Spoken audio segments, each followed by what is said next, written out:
Alright. I'm sure, because they always... Last section ended back on Carver's train after he helped get rid of Corrid's ailment, for lack of better terms, in exchange for the heart, giving you another night of a safe place to rest, as well as travel towards the western side, being able to negate traveling through the center of the Vale once more.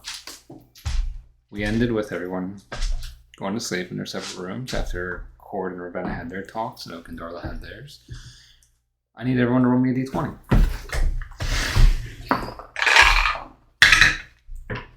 Four. Ding ding. That was funny. Hopefully it's good. Okay. Darla and Oak. Come on. You both. We're going to start with you. Oak, you would wake up first. You're usually an early riser anyways. You can't really quite tell, but your body clock is kind of telling you it's pretty early right now. So as you wake up, before anyone else, what would you do? You're currently in the room with Darla. I think she would look around, see that Darla is still sleeping. Maybe look out the window to see if she can see where they're at all. So as you look out the window, not really something you all have took time to truly do, but as you're looking out the window in this, you don't quite see the Vale that you're used to. It's almost like it's traveling in its own space. That layer of that fog and mist that the train rides on, it's pretty much encompassing all around. Okay. I think she would just clock that, and then instead of waking Darla up, she's just going to change her clothes, or she might already be in her clothes now, and then just walk out into the hallway, and then maybe just head towards the dining car, or in the communal So you're heading towards area. The dining car. Is there anything particular you're doing? I think she just wants to take some time to just relax and maybe do a little bit of meditation. As long as nobody's really in there or around. Yeah, so you're walking through. First you reach the bar car, and as usual, you see Philip and Adelaide in there. She's at her normal table. He's sitting across from her this time instead of standing. Adelaide sees you. Good morning, Oak. Good morning. And Philip looks back. Good morning.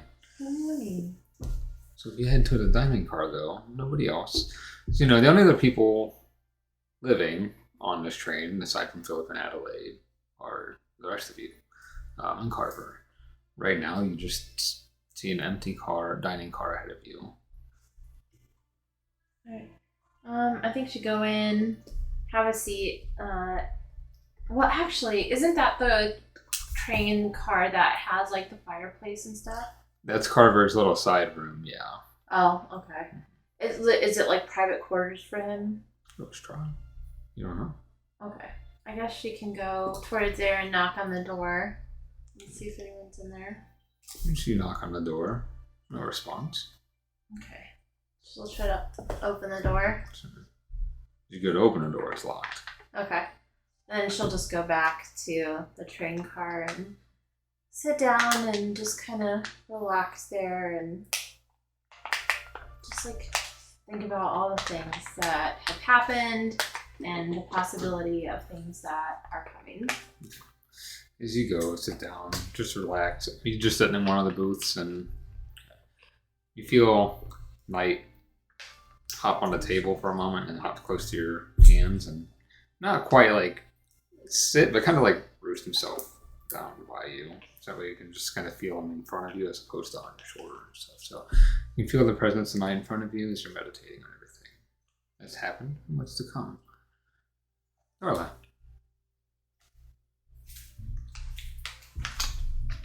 She wakes up. And she looks over. As you look over, You see the Oak's empty bed. I think seeing that the bed is empty, like she's gonna get like a perusal for, because it's not bunk beds, right? It's just No, it's like one on each side. Yeah.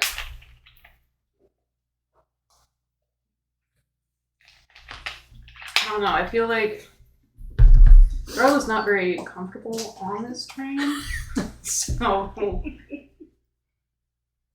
like seeing the Oak's already gone, it's like her safety blanket's been taken away. She lets out a heavy sigh.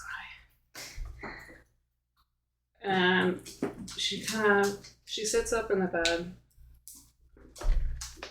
and she starts kind of getting ready, tying her bootlaces. And she's just kind of rubbing her braid, looking at the ribbon, and just kind of like psyching herself up for the day. Just kind of like clearing her head, not thinking about anything, just getting ready. She's gonna head for the door. Okay. As you head for the door and you go into the hallway, it's quiet. You don't see anything or hear anything from one way or the other. Where's Darla? She would head for the... Is it the dining car that has the bar? Yeah, the bar with the magical food. No, that would just be the bar car. The bar. Yeah, so that would be the next one. Yeah, she'd head for the bar car. So as you head towards the bar car, when walking in, seeing the usual scenery, you see Philip and Adelaide, and Adelaide's like, "Good morning, Darla." And then Philip's like, "Morning." Oh, good morning. She's just kind of like she's just not ready to talk to people yet, but she's like, they've been so nice. She's like giving like a little wave. Oh. And she's just walling on over to the bar, gets up on the stool. And she did oatmeal. And then they start trying to talk. Like the Twix commercial. They leave you be. Like, they just say their good mornings, let you enjoy your food in peace. I mean, she's not really enjoying the oatmeal all that much, and she's trying to make it last because she's just hoping that somebody shows up. Oh, darn.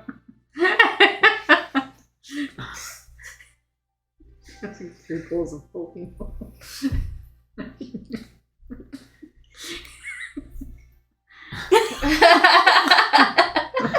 As you're eating your oatmeal, I was going to say Chip pops out. He just kind of hops onto the counter and starts eating out of the oatmeal with you.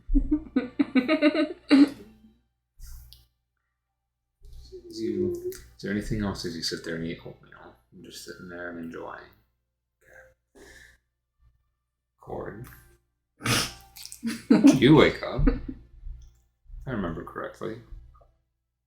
Ravenna was still the one holding you properly, right? Mm-hmm. So as you wake up, different than normal, in Ravenna's arms. What do you do? What's the positioning? I'm closing my eyes. Light out for me.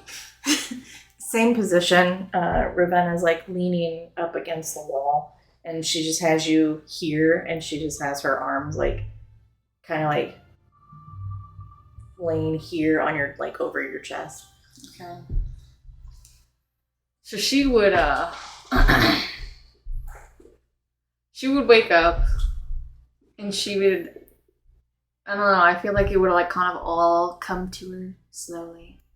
And like she'd wake up, see like, what's that pressure? A hand. What's that warmth? Oh, Ravenna. You know, like like slowly. And she would probably listen to see if Ravenna's awake. Like kind of like listen to her breathing and stuff. Oh, she's asleep. Roll perception. Uh-oh. I'm sleepy. Oh no. You get advantage for hearing. Remember with the alterations, which I haven't printed out that sheet yet. So if you have digital, if not, I can print that out for you for next time. 14. 14? Mm-hmm. From what you remember, this last night you both shared together, you learned that Ravenna doesn't need to breathe. It's a conscious choice she makes to make herself seem normal. Yeah. So, as she's sleeping, you don't quite feel any breath at all. I remember that though. That she. I would say you remember. Yeah. Look over.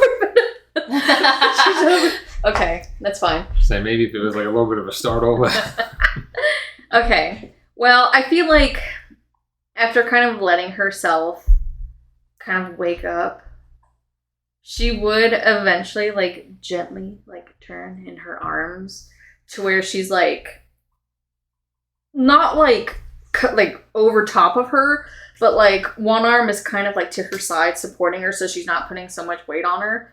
But she's still kind of like, we're still kind of close together, you know? And she, I mean, not to be a weirdo, but she's just gonna watch. She's just gonna look at her, you know? Like, she's not moving. And there's no talking. It's just, she has a chance to just really just look at Ravenna and like, God, not to be a weirdo, but like in her vulnerable state. as you look at Ravenna, her hair is a little tousled compared to normal. Especially because she doesn't have that hairpin anymore to really help keep it in place as much as it used to. Her face, you can tell where the makeup's smeared a little bit from her crying, and also there's little bits of like dried red down on her cheeks too. She, brushed it away, and so did Corrid, but a little bit more than that's going to be needed to get that off completely. But she looks somewhat peaceful and just at rest. So she's just watching, you know, because she doesn't want to wake her up quite yet. But it's like I don't know.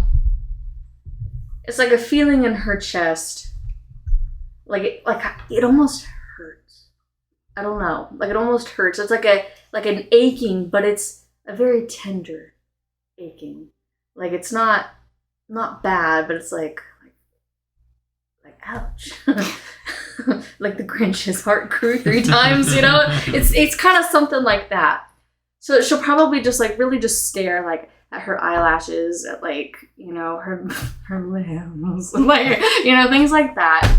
And I feel like at some point she probably would, like, if her hair is kind of tousled and like there's like a piece that's like kind of in her way, she'd like kind of reach up and gently like move it over, and like maybe even like when there's a little bit of like eye boogies, like she might like gently brush that away. I'm gonna say with definitely some hair that you can like, just lightly brush. So when you do that, you notice the one where the hair was covering over. You can see there's a thicker chunk of red right here that you kind of swipe away. In that moment, Ravenna, you feel something pressing against your eye, and you kind of she do that? She's just kind of like, and she'll wake up. And Cord like huffs a laugh like from her nose. So you probably feel like a little like like she'll move her hand. You alright? She's like trying to blink awake. Like, is it bright in there, or is it just kind of like? No, it stays pretty dim. Yeah, it's blood. What? You get some blood. Oh. And then she'll like kind of like reach up and kind of like scratch her eyes, and she'll like look, and she'll be like, "Oh God, how bad is it?" Okay, when you ask that, kind of like tying in with how she like just stared at you. Like she probably still has that like that tenderness in her face. Corrid's enamored with That cute, like, does Corrid have that like what you get? Sometimes you get that cute little. Who? You? Me? Yeah. Sometimes when you get you're like. I would imagine like Corrid kind of does that too. Like she kind of like that.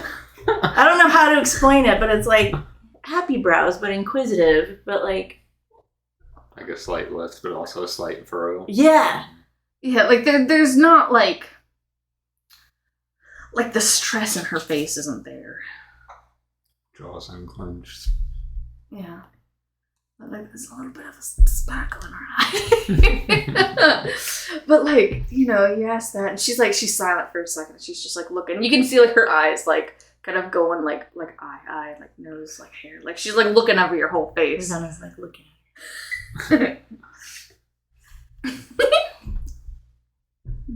It's not bad at all. Are you alright? Okay. Like, Ravenna's kind of like trying to like map what you're doing. Your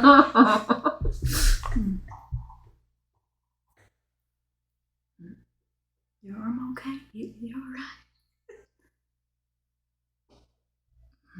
Okay. She's kind of like, she's very, not cautious, but she's just kind of like, this is a side of Corrid that she's never seen before. And so she's like, this is real. Something happened. So she's kind of like, she kind of like sits back and she like looks at you and she's like, all right, are you sure you're all right?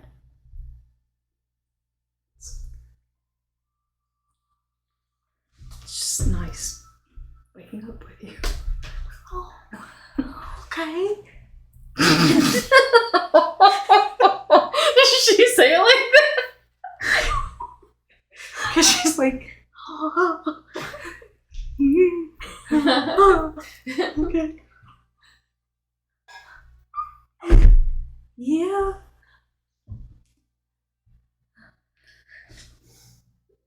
I know you really didn't have a choice, but I'm really glad you stayed in here last night. Or like didn't make me go. I could say the same thing. You could have left.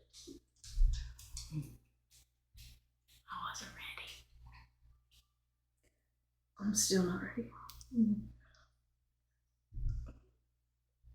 She's just kind of like, she's looking around. She's looking for her bag. You know where my bag is? So you would have had your bag closer to the bed you planned on. Yeah, so like maybe she would have like, she's like, oh shit, okay. And then she like, you see her kind of like be funny and she like reaches down and she grabs some and she like has it in her hand like this. Oh.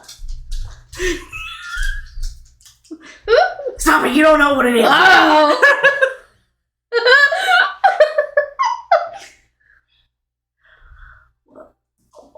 Are you in a hurry to go get breakfast? She said that real quick too. Well, if you're not in a hurry, I have something that I've been wanting to give you and I finally finished it. I think a few days ago. I don't remember now. But like, if you're not in a hurry, and she's just kind of like, she's fidgeting. She's like, and his cord's still like right there. Or did she shift? Okay. Yeah. So you gave up something, but I don't think you're gonna remember what you gave up. But remember when we were in Candy Castle and I scooped up some stuff, and well, something was in there that I tweaked, and I wanted to make you some. And Ravenna like, she's like, oh my god. And she holds her hand out.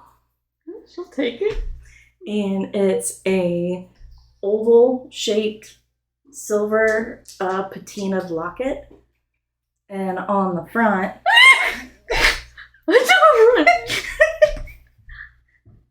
here, I'll just go show you what it looks like. This is what Corrid sees. Oh. So like it's just plain silver on the outside, but then when you open it, there's like, you can see a C etched in there, and then like a little green emerald is inside of it. And Ravenna's like really nervous. She's like,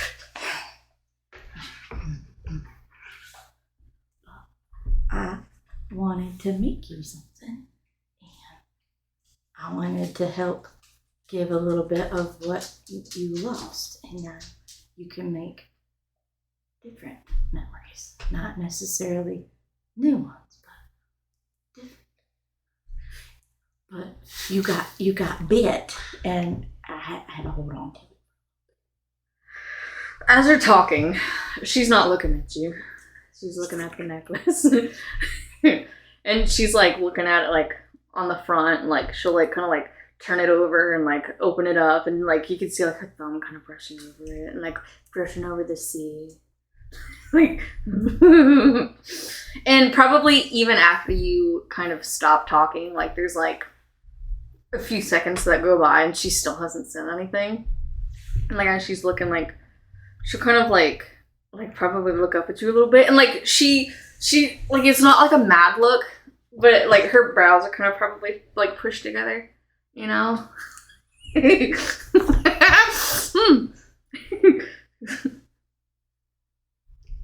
Did this? Yeah, it's not that great, but yeah. Okay, so she's probably looking back down again.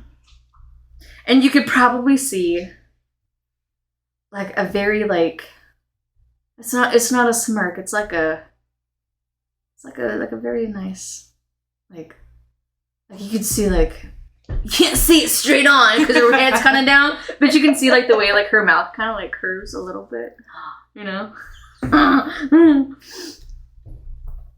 And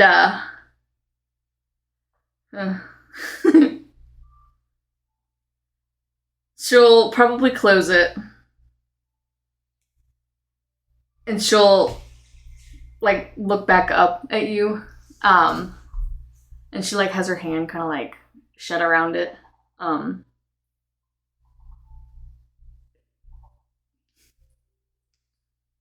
love it. Okay. I think it's perfect. Okay. You make me nervous. I feel like as she says that,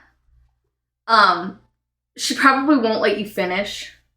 You know, but she's no.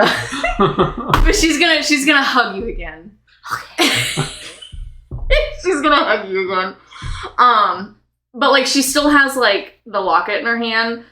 So it's mostly just like the one hand that kind of like comes around like the back of your head, and she like it's I don't know. It's not just like a hug. It's like I don't know. You can almost feel her like almost like she needs it. Like she kind of maybe needs it a little bit more than you. I don't know. But like you can feel the way that she's like holding and kind of like holding you, but also like holding on.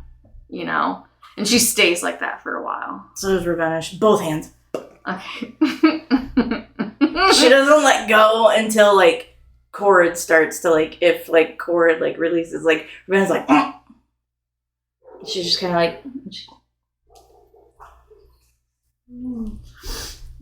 probably nuzzles her face into the crook of your neck. And after a while, she'll probably like back up a little bit, but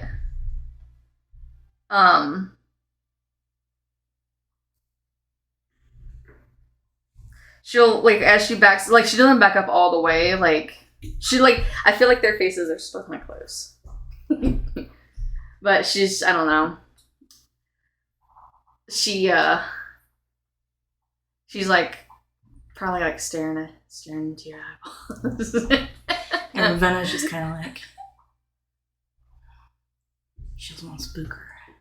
So she's kind of like she's loving every second of this, but she's like, if I move too fast, I might spook her. I'm gonna hold really still. But then like you said like you're kind of sitting like are you sitting up now like on your bum or are you just kind of okay? So I think Ravenna would like just kind of like so that she like sit up, kind of like tuck her knees under her and like her ankles, and she's sitting on her feet, and then she like kind of like takes Corrid's face. She just kind of like does this, And like she looks, she's like looking at you, and she was like, I'm really happy that you're all right, and I'm really happy that you're right here. You're okay. And she just kind of like does that for a minute, and then like kind of like that thing where like you tuck your thumbs under the ears a little bit, and she's just kind of like not being weird, but kind of like she knows how quickly we were about to lose Corrid. So like thumbs under the hair, and kind of like where she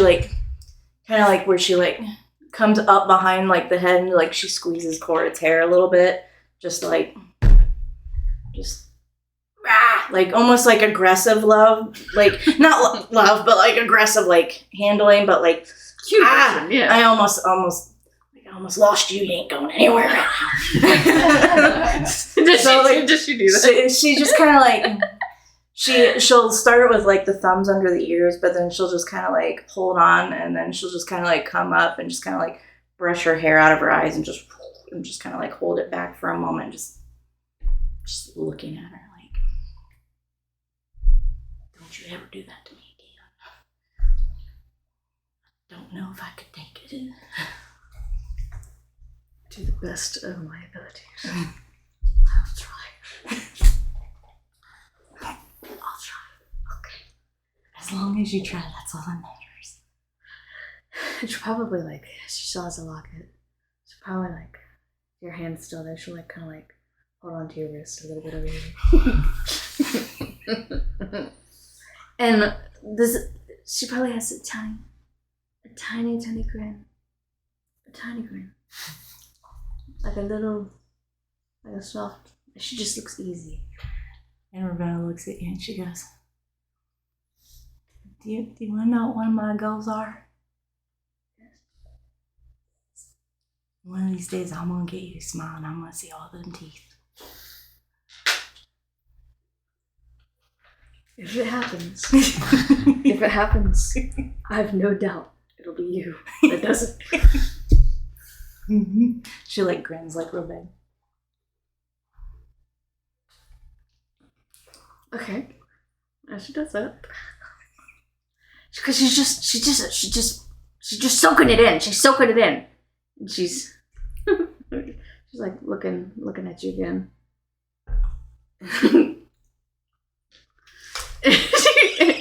And play this card again. She'll like have her head kind of tilted a little bit. You really do have beautiful eyes.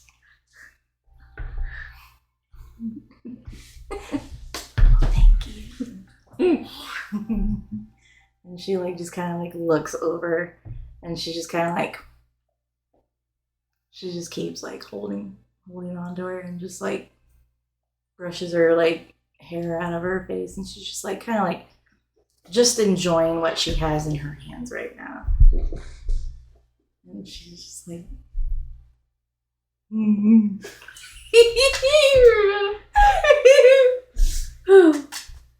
So, not to like interrupt this, is there a bathroom? There's no shower.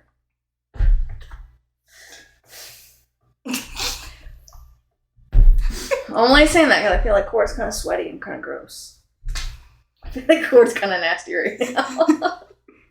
in all honesty, I think we probably all are right now. Yeah, you're bloody. Like I got bloody eyes. She probably looks like Alice Cooper just a tiny bit. Like mascara is like probably a little bit messed up.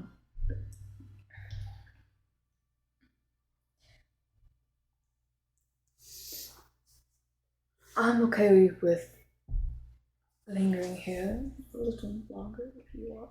Mm-hmm. Okay.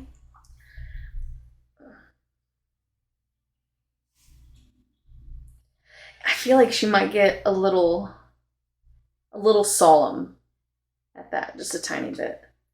Is there a window in here?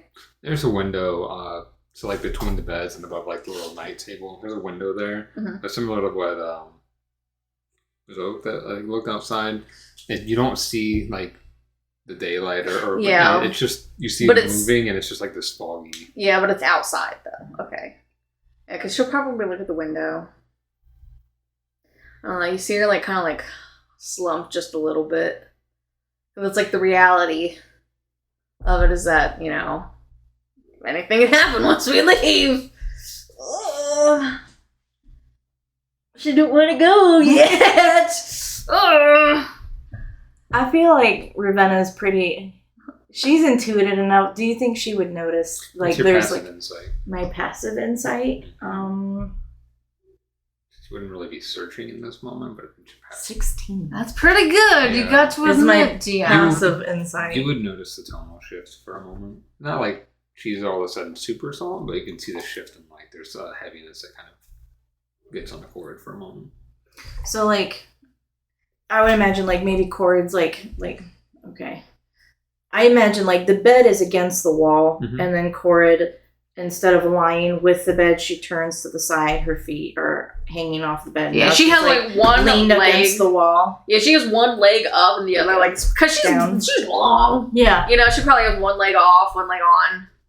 You know, like leaning on one arm, like not like laying down, but like she's like sitting up, but like yeah.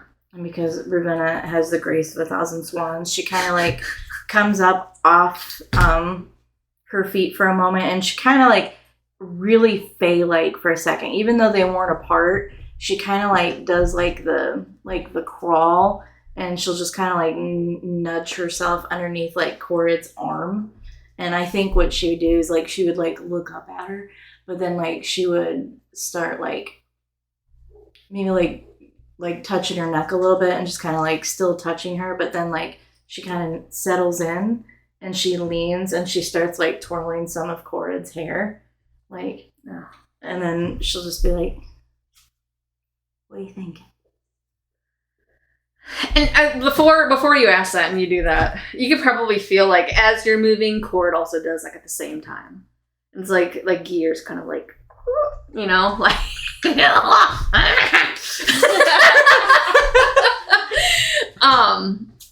And she'll like accommodate the new positioning.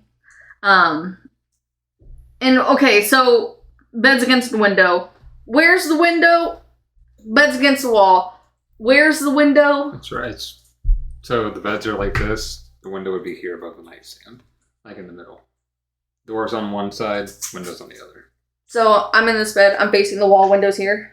It'd be like you could like if you're looking sideways from the wall, you'd look left, and there's the window. Okay. So she'll like when you ask that, she like glances at the window again, you know, but then she'll probably like just a whittle. Feel like I don't know, like kind of just like I don't know, maybe like rest your chin on top of your head, and you can just feel her kind of like tighten just a fraction, a smidgen, you know, it's like.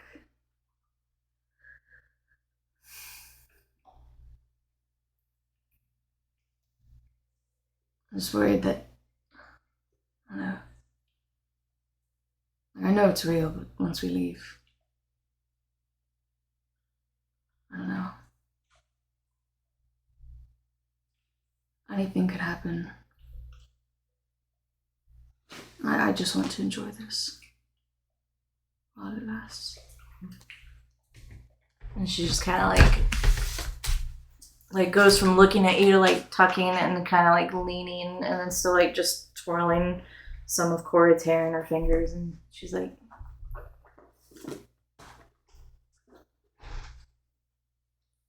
"We can be here for as long. I'm in no hurry at this point. And if it means us getting a few more minutes in here,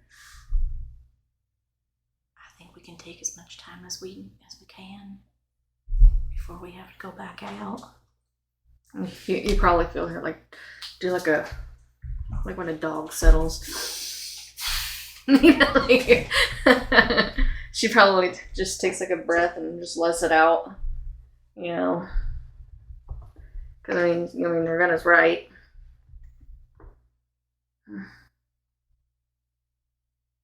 But she's you know, she's not like dreading it because she knows things have to get done. But damn, you know. Ravenna just kind of like starts looking up at you again. I know I asked this last night, but it was kind of like once you're out of the pain. So, how was it when Carver kissed you? And she giggles a little bit.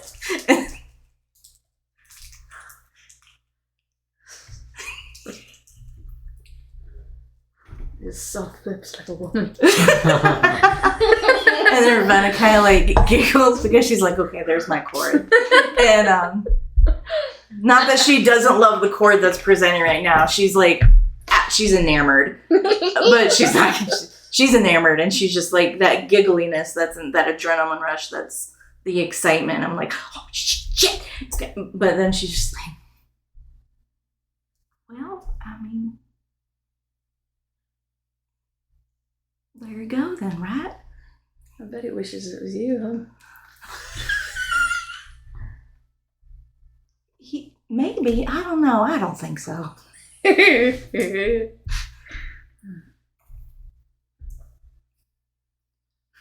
know I'm going to sound like a broken record, but I'm really glad that you're okay. I didn't like that.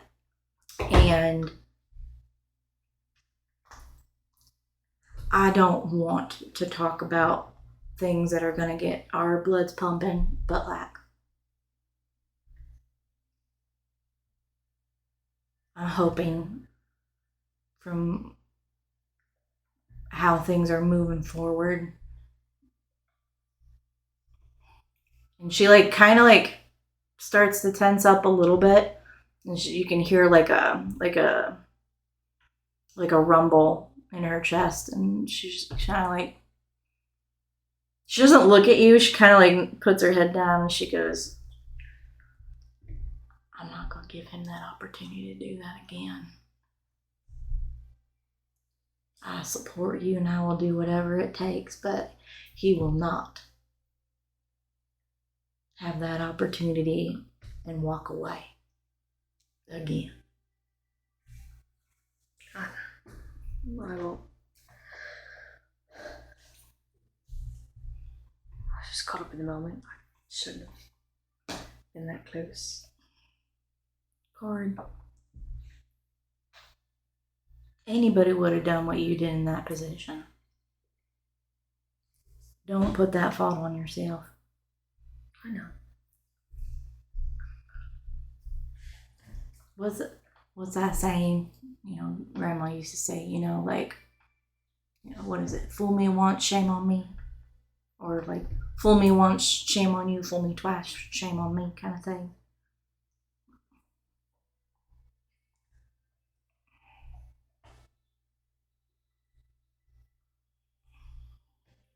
Things will come along the way they're supposed to, and we are going to do our damnedest.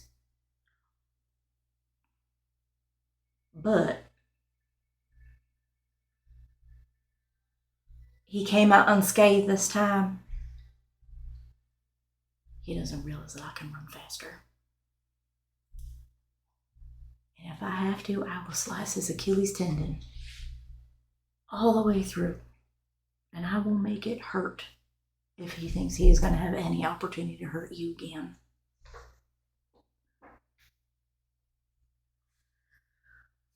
And she just kind of says that, like, so matter of factly, like, not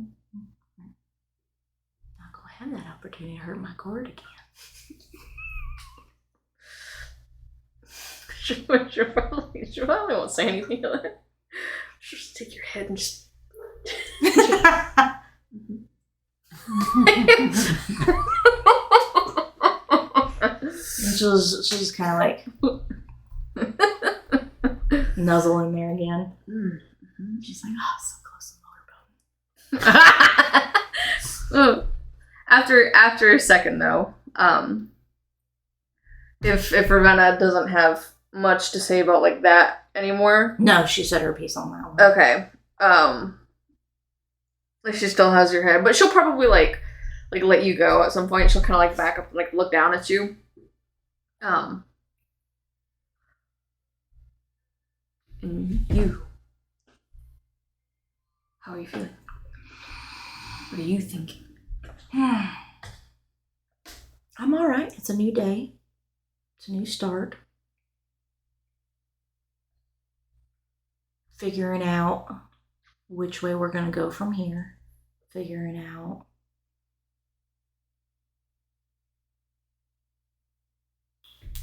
my brain's just a spinning with everything. It never stops running. It's always going. But like right now, it's surprisingly really calm. But it's a new day. Fresh start. And we'll just take it one step at a time, right? See what happens. Are you up to talking to the others? Oh, yeah. Feel better about it? Oh, yeah. Okay. Well, what a good night's sleep, kid. It's like, it's fine. I said my piece. Whether or not people want to talk about it, that's up to them. Because like I said, it's a new day. I kept repeating myself telling Darla I want to talk to her, but this is not the mire to do that in.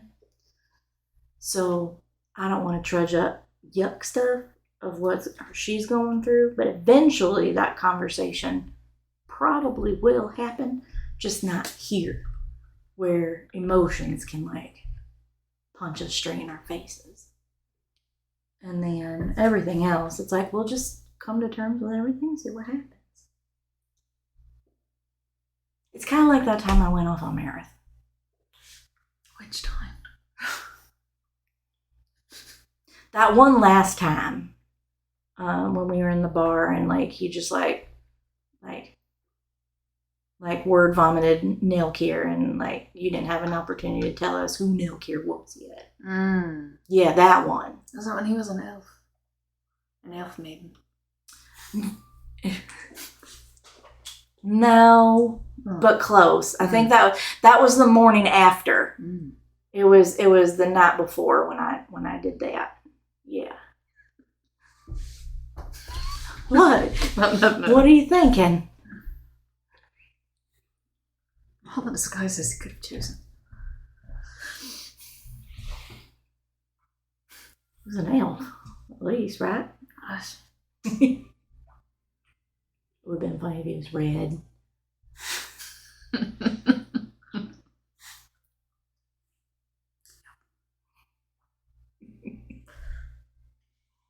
Chance to do a quick little merit check. Merit?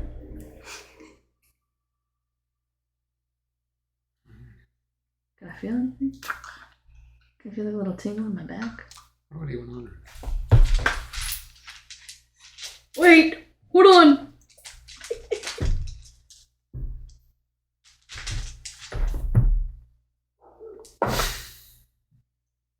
$30. Good. That's good! Maybe.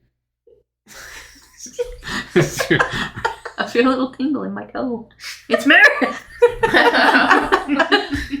As you're physically, you feel better physically. You're still tired. You can tell when you get ready to stand up, Yeah. it's gonna hurt. Okay. Because even with everything that went through your body Yeah. and the negative, the whatever that is that we were affected with, taking its toll, and then on top of that, when Carver healed you, you tensed up so much. Your body felt like your entire body was going to work out like when you're getting done throwing up all day, and it's just like your whole body hurts. It's going to be like that, but worse. Love it. Okay. But as you're reaching out to Meredith, you don't hear anything, and you can feel that soreness all over your body. But you don't feel what was lingering the day before. You feel like just this slight little like pin in the back of your mind that just like buzz. A lot of times where you can feel him coming from, you don't hear anything, but you can just feel that little tinge still. Okay. I mean, that's considering the sitch, that's good enough for me. Okay. Ravenna knows that face. Yeah. And you Because she probably goes like, she's kind of like, okay. So what she's gonna do is she's gonna like untuck herself from underneath your arm, and I think she's gonna make herself really comfortable. And with Corrid leaning up against the wall, Ravenna's just kind of like gonna like as Corrid's off thinking, Ravenna's gonna just kind of like spin and like lay her head in Corrid's lap, and she's just kind of like looking up at her like this, waiting for her to come back. So, kind of like when JD in Scrubs, he does his daydreams. He like looks up to the side a little bit. So you look back down and see Ravenna. Could you feel him? I feel something. At least it's not nothing. It's not nothing. We're gonna get him back too. She looks to the door. She's thinking about Darla. Does Darla feel anything? Roll a D100. Darla's still just really eating her oatmeal so slow. He's focused on that oatmeal and not wanting to talk to anybody. We go.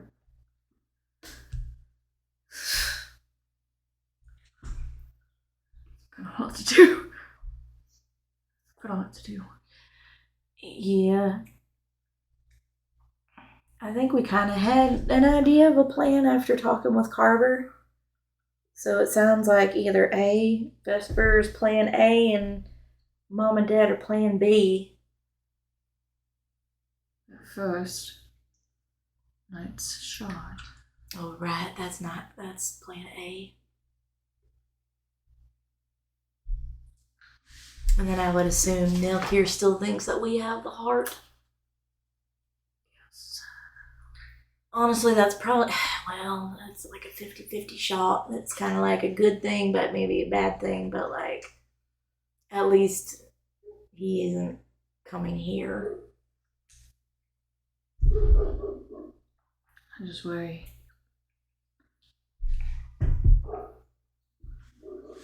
I don't know, you. I wonder if it would make him furious to know we don't have it. And even though we don't have it, he'd still try something. But he's had plenty of opportunity.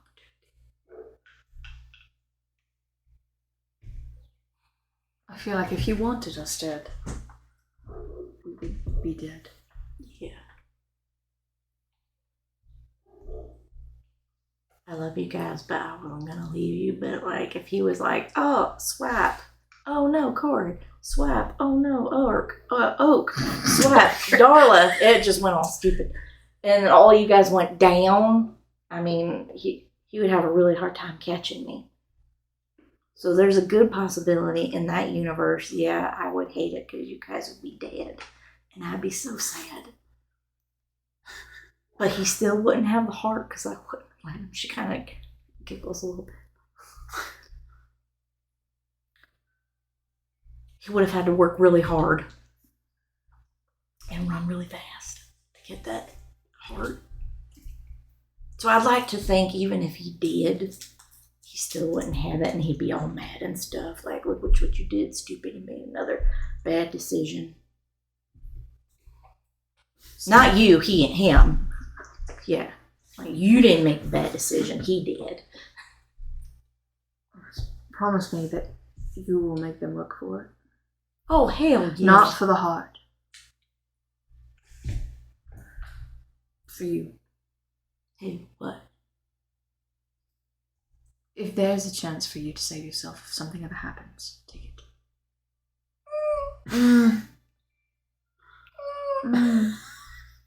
That's like, is there a letter that comes after Z?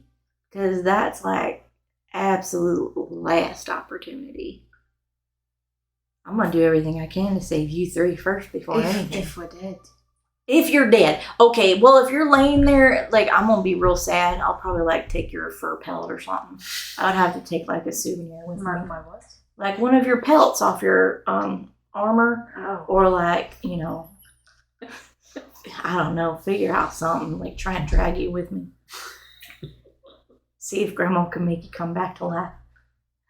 Some, like bring you all back to life. If some were to have to, like, Grandma, you know, I will be forever in your debt if you come with me and we come back and get all three of you and then bring you all back to life. Yeah. You won't be like a zombie or anything. You just might have a lazy eye or something. And you notice how? I've seen it happen. Yeah. And they had a lazy eye. They did. So there was a time. It was Bob, and Bob what? went out. Well, Bob Bob what? went out. It was actually okay. It was no swimming Jimmy because he couldn't swim. But of course he tried really hard, kind of like Red Boots Billy. They try and they reach for these goals, but bless his little guy's heart, his feet, like, it was just, for some reason, he couldn't get, like, the physics of kicking your feet up. And so, like, when he would kick, somehow he would repel backwards and he would, like, drown himself. So, unfortunately, one day when we went out in the marsh, we found him face down in the lily pad. And what's not funny, but funny about that, is all he had to do was stand up. And so it was probably a good only, like, 2 feet of water. But there he was. And so Grandma was like, listen, he was the newspaper delivery boy in the mire. Mm-hmm. So, like, no one else wanted that job. So Grandma went ahead, we brought him back. And Grandma brought him back, but, like, she gave him 1 new feet. So now he has flippers. So all the time. All the time. Kind of like if he gets in water, no matter what happens, if he just kicks his little duck feet, he'll propel himself up.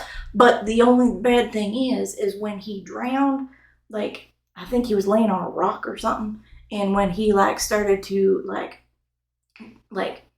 what's that, the mortise, and he kind of like.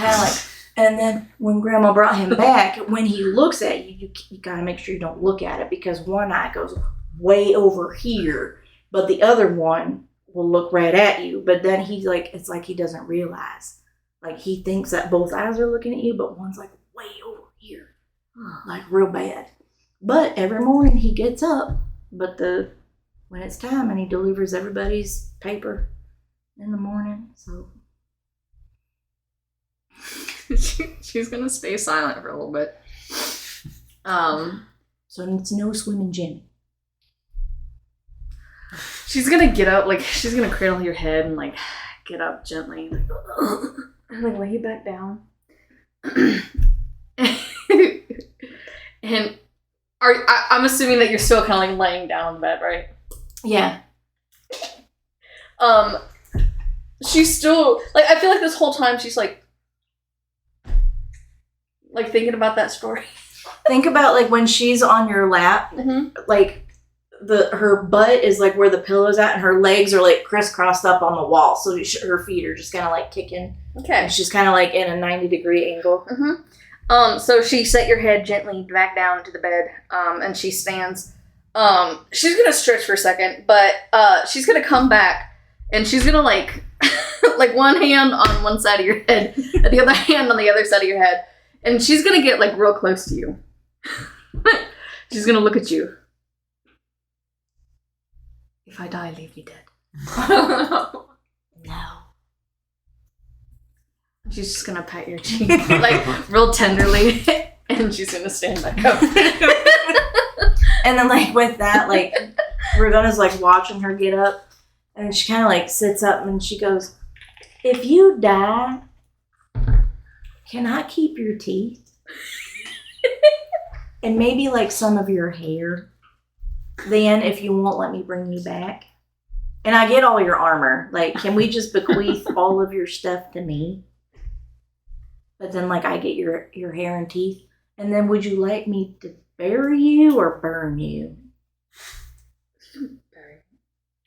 Okay. We'll see. I'll probably, like, bury you for safekeeping, but then make Grandma, like, come fix you.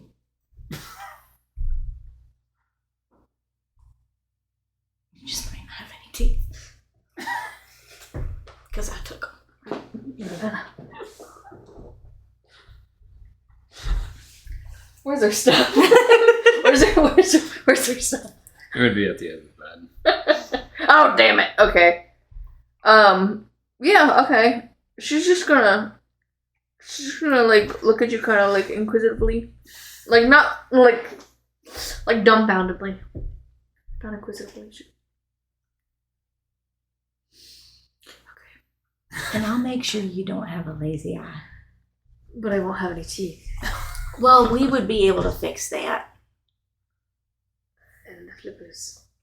You wouldn't have flippers. That was just for no swimming Jimmy, because Grandma didn't want him to drown again, because his equilibrium was really off because of the one eye. So he kind of has like really bad vertigo all the time. So when he walks really like bow-legged, so he don't fall down.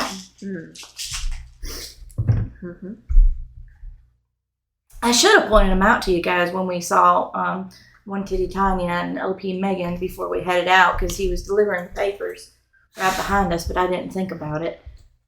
Next time I'll make sure I introduce you guys. I can't wait. He's a little bit like, at first he's a little off-putting, but like Grandma. It was kind of one of those things where like that was the third time he drowned, so Grandma's rule 3, so she didn't like make him normal. Yeah, with you it would be normal because it would just be your first time. Oh, and I would do the same thing for Oak or Darla.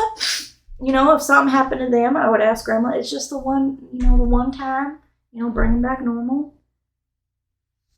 I think they will be very happy to hear that. We have a fail-safe, very last possible situation.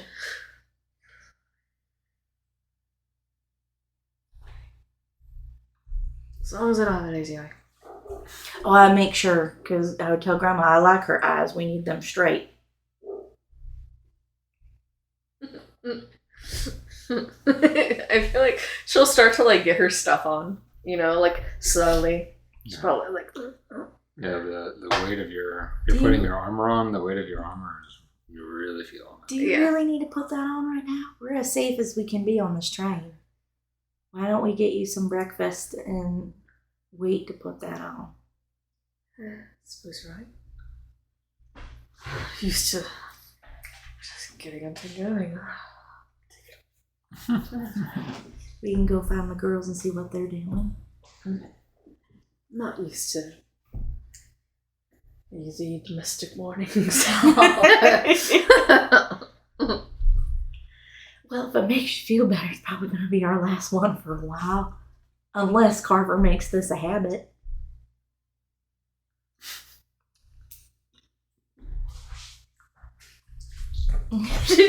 She did that. I was going to say, she do that? No. No, but she don't want that. Get out of here, Carver. Kiss me. So as Corrid gets up, she kind of helps, Ravenna will hop up and kind of like help straighten Corrid up, and then Ravenna's going to get in her coat pocket and she's going to pull out her filigree makeup mirror, and she's just going to like get her handkerchief and she's going to like fix herself up, make her not look like Alice Cooper, and like she'll just kind of like be not makeupless, but just like fixing up like the makeup from last night, and she'll just kind of like straighten herself back up. Do you think that we would have much more, like, to do in the bedroom? I mean, we could. I mean,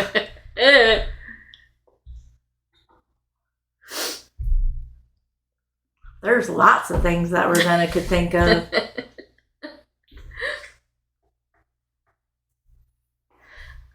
I feel like in the lull of silence, like as she's like kind of like focused on her mirror and stuff, Cord again will be like a little creepy, like looking at her as she does that. Just watched her in her element, but you'll hear her like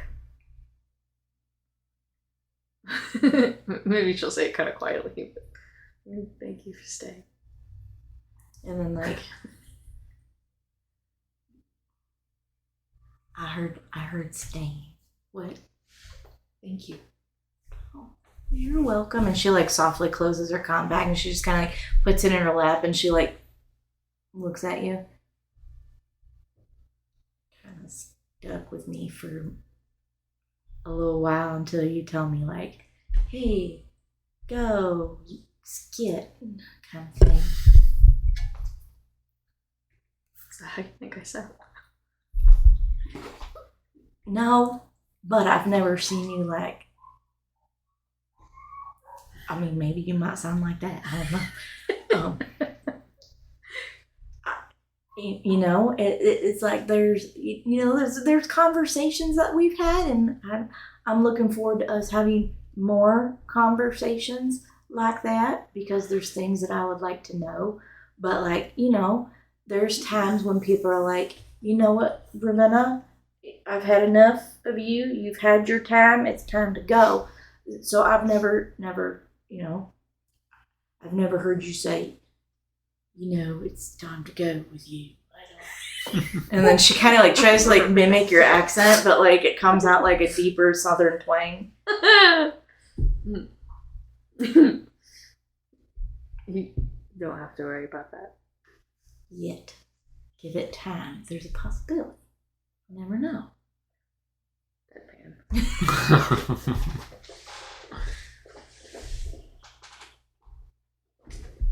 So got these. Okay, that makes me happy. Okay.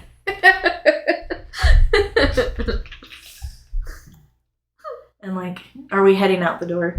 Do you think? She's gonna see what Corrid does, but I would imagine if like Corrid go kind of like what she did the couple nights before, where like she opens the door and Ravenna walks through. She's kind of gonna like do one of those like good game. Like as Corrid gets up and she'll just be like, bah, bah, and then she'll just come around. Oh. My poor baby. She don't say that, but you can like. Let's go get you some breakfast.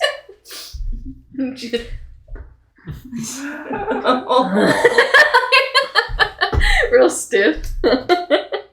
And like Ravenna will just walk and stride with her, making sure she's okay.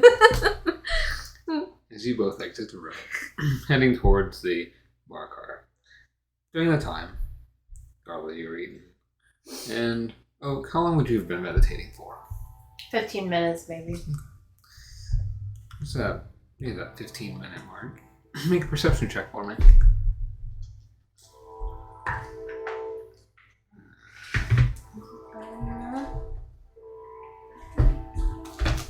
14? 14? Yeah. As you're sitting there and meditating, you get done and you open your eyes and you see night in front of you. And you see Carver standing at the side of the table on his cane. Everything alright?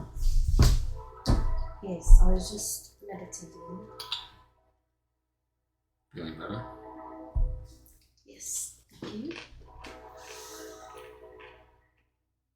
Make sure you guys get some food for your journey ahead. Thank you again for all your help. You're welcome. I appreciate you all for taking this difficult journey ahead as well. I know it's mutual gain in the process. I do have a question for you. Yes. When we run into Nelkir again, he's going to think that we have the heart. Oh, let me take care of that. What do you mean? I'm not afraid of him finding me. So I'll make sure he knows that you are not the trail anymore. It may take a moment. He doesn't know where you're at right now. Between Tatters and my train, he's running in circles. I'll make sure he gets off your trail. Little tease here. Poke the bear. We appreciate that. You're welcome.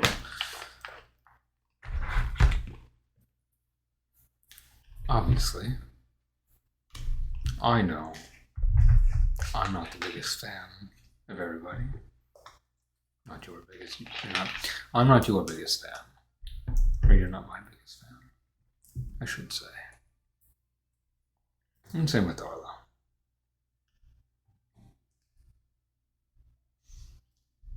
There's something you need to know. It's very important. Your heritage. I know you were raised differently.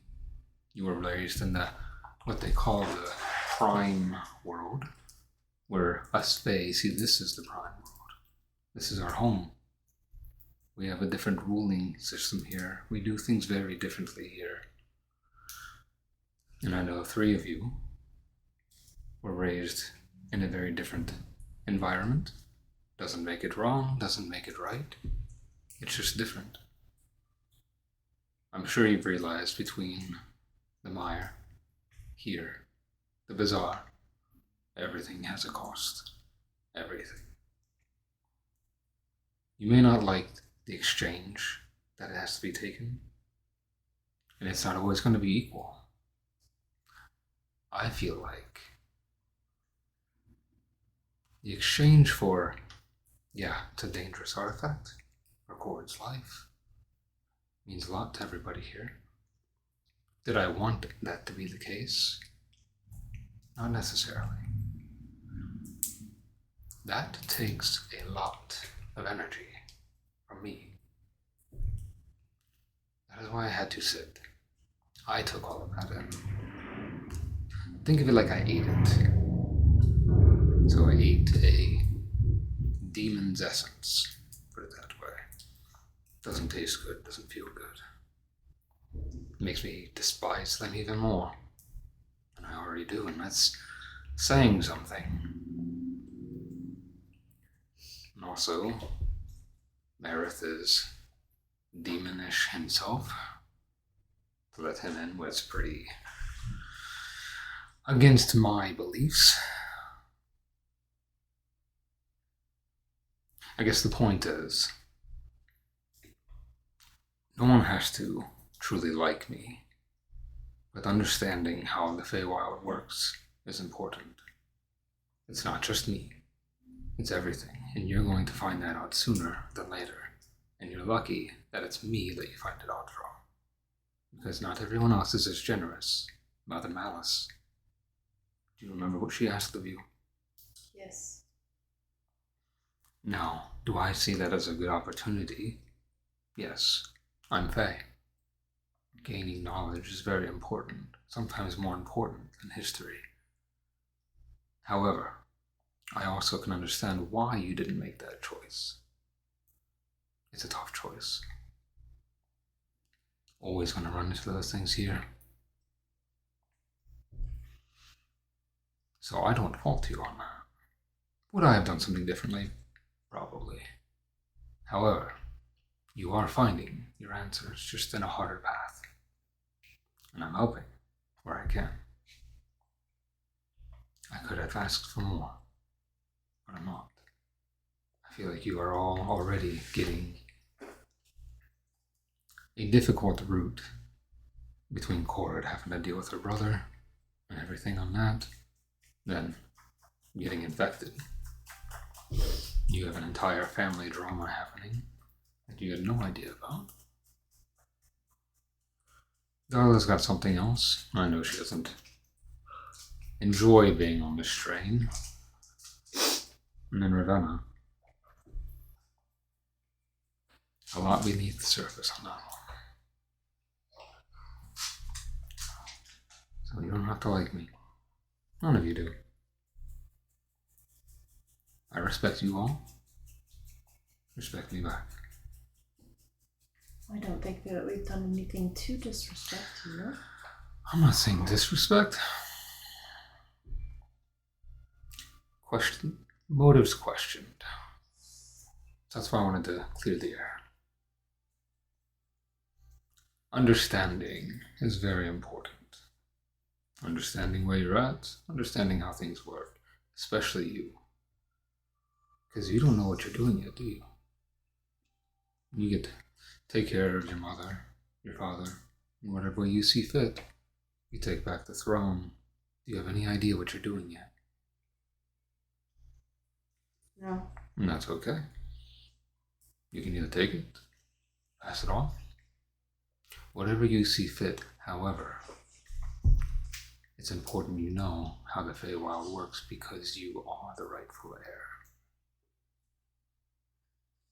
If anybody, and you take over the Feywild, and anybody sees you do not operate by the Fey laws, it's not going to be good for you. There's always an exchange. Even Grandma, anytime Ravenna tells about doing something, there's an exchange of something. And sometimes it's not apparent as to what that exchange is. This at least. And he reaches into his little side pouch and holds up the heart. This will keep Nokia off your backs. This will also keep the weight of possible world destruction off your shoulders. It's not that. We wouldn't have given it to you. Just the way that it came about. We felt like instead of asking that it was a demand, which you say is a payment, it just felt like it was so harsh. I don't know how to explain it. Again, I do understand where you're coming from. I've been to the Prime Realm, as I see it. Very different ideologies. People give and give and give and give, but never get anything in return. Is that fair sometimes? You tell me, how much has someone like you, or Darla, given to people and never gotten anything back? You should. Just in general. When we give, it is not with the thought of or expectation of receiving anything back. So, if I give something to someone and they do not give anything to me, I do not give them the thing with an expectation of something coming back to me. No. And as you're talking and he's standing, he actually slides into the booth to sit across from you. I'm not saying you have to ask for something every time. How many times are you thanked for what you do? How many times does what you do go unnoticed? I mean, that goes for all of you. How many people know that you destroyed a creature that was terrifying an entire island? Other than the elders, and a couple of them were even not that thankful. The many things that I do not do for anyone else. I do it for myself or for the benefit of those that are around. So maybe it's stupid in your eyes to not get anything back or to get acknowledgement for it, but I do not do it for those reasons. I don't think it's stupid. Again, it's understanding. It's always a balance. Balance of power, balance of emotions, balance of life. Corrid's learning that herself even. And Ravenna's helping her see that. That is why the exchange happens here. It's for balance. That way nobody feels like they've given without receiving, given too much without receiving anything in return. It's not a matter if you expect it, but I know some of you have given so much your entire lives with nothing in return, and you wish that you had something, whether it's emotional gratitude, thanks, happiness. It's still balance. I think it's odd that in a place that keeps balance by exchange, that things are so out of balance. And that's thanks to your mother. And that's why we're going to stop that. Because I don't like it. One bit. I wanted it back to where it used to be. As do many others, I'm sure. I'll give you a tidbit here. As he kind of leans closer to you. You're heading to the horizon's edge. To the west. Tread carefully. However, as with all things, you need to discover some things yourself. Embrace your heritage more there. It might get you further.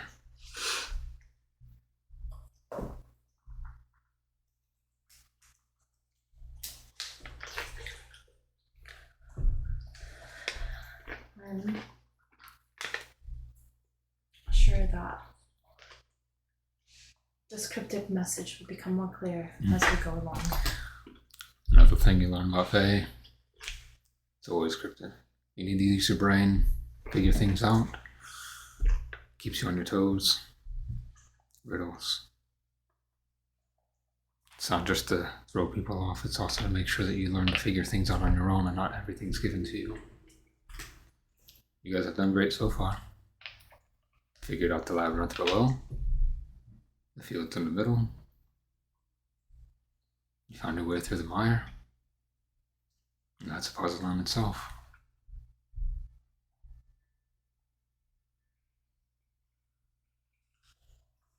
Well, then we shall continue to do so. So he stands back up, leaning on a cane, and he goes into his pocket. He holds out the vial. There's a vial with like a golden liquid in it. One time. That's it. This is a single dose. Single dose. That's all I can manage up. For now. Even that is very difficult to do. One time so to avoid being bit at all costs. I'll make sure to tell everybody that. Then he hands you the vial.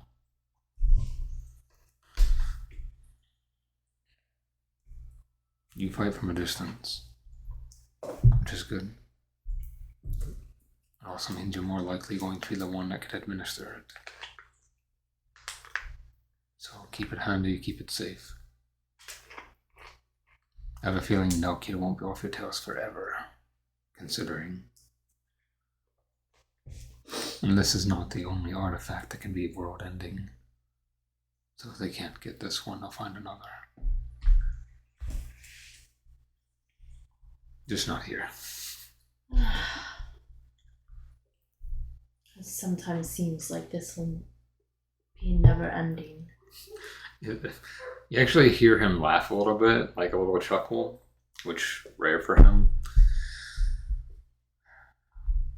You're going to learn very quickly, especially if you do take over the throne. It's always something.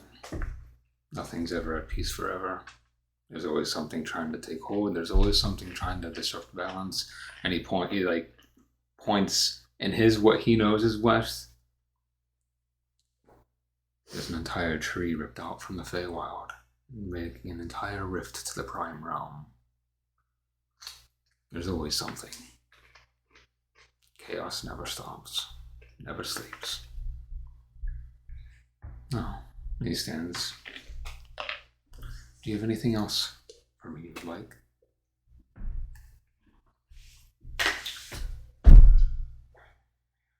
To shake your hand in thanks and gratitude for everything you've done and your words of wisdom. He looks at you for a second, almost like he keeps his composure. He kind of cocks his head a little bit and he extends his hand to shake your hand. And when you do, he's obviously he looks older and he's up his nice get up and everything, but his hands are very calloused. When you feel his hands, you can tell that he's a working kind of person. He's not one that just I'm just going to send everything and do everything. You can tell by his hands, he gets his hands dirty and gritty by doing things. He's got a strong grip and shakes your hand. You're very welcome. And I appreciate all of you too for taking the journey ahead when I don't think from my perception, there's many others out there who could do it and succeed. So thank you. And he straightens his jacket and gives a nod. He heads over to the next car. Sorry, go ahead. No, I was going to ask you, as he's walking away, is there anything else Oak is doing? Mayonnaise. I think she'd in her little bag she'd put the vial, and then I think she'd Sorry. You're fine. jump at the loud noise. She'd get up and follow him into the bar cart because at this point she's kind of hungry. So Okay. So as he goes into the bar car, and you follow him in, Do like bowls and plates? Do they just disappear when you're done? when they're empty, if you want a new one, And you guys just don't know that she's on her 4th bowl of oatmeal. make a perception check for me as you're eating oatmeal. She's just looking the wrong way the whole time. She thinks he's coming from that way. It's funny. As you're eating your oatmeal chips there, and you kind of keep looking at the other door, like, when are they going to come out? And you're not paying attention. He walks in and straight forward, and as he's walking ahead of you, you can see Darla sitting at the bar, and Adelaide and Philip are both like, morning to Carver, and then they tip to you. You hear the good morning, but you don't see who in a moment. You look up, and you can see in that big old mirror there, Carver's standing. He's like, good morning, darling.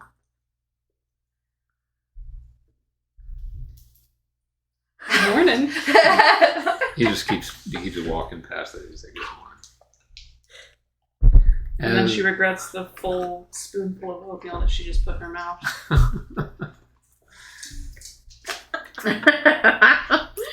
As he keeps going straight, and you said you're going to sit down and eat some food. Mhm.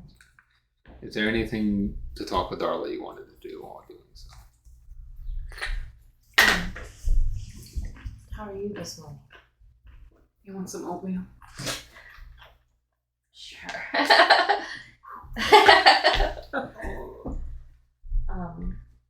I just had a conversation with Carver.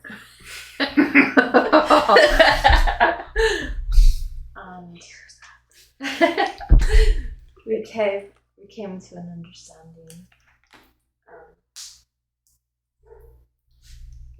So What kind of understanding? on how they do things here. We have been thinking about things and the way of our world, but in the Fae it's different. Here, they have the exchange system that there's always a payment for anything that's given, which I did not really understand before. So, what us giving him the heart was the payment for him healing and saving Corrid's life. He also did give me a vial of the antidote, but we do need to be careful because we only have one.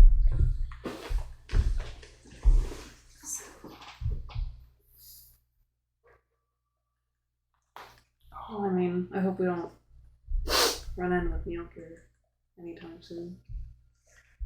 I asked him if I told him that I was afraid Neilcure would think that we still have the heart. And he said he would make it known that he has it. So, but I'm sure that will not be the last of Neilcure. And he also advised me that that is not the only world-ending artifact, so maybe in the search for more in the future. Great. And possibly forever.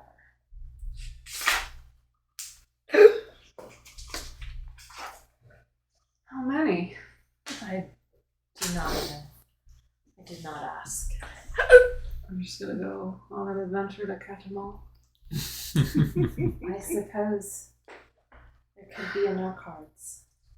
Are we just gonna bring them all to Mr. Carver, and he's gonna keep them safe every time we find one? I do not know. Boy, that would be. I hope it doesn't keep them all in the same place. Yeah, that's a lot of world-ending bombs.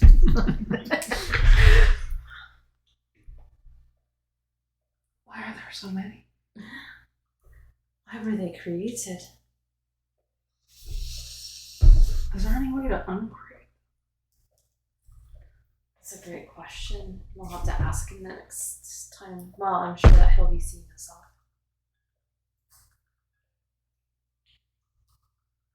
Do you think they're world-ending or universe? Realm-ending. I think that they would be all wrong. And why are there so many? And why were they created?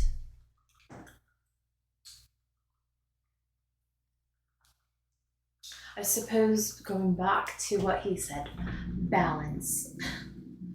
So many things are created every day. But maybe in the opposite, you have to have world-ending creations.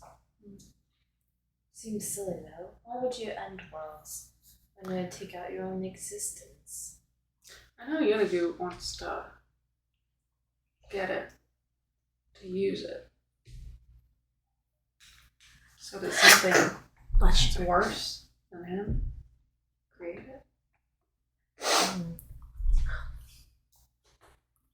We might never know.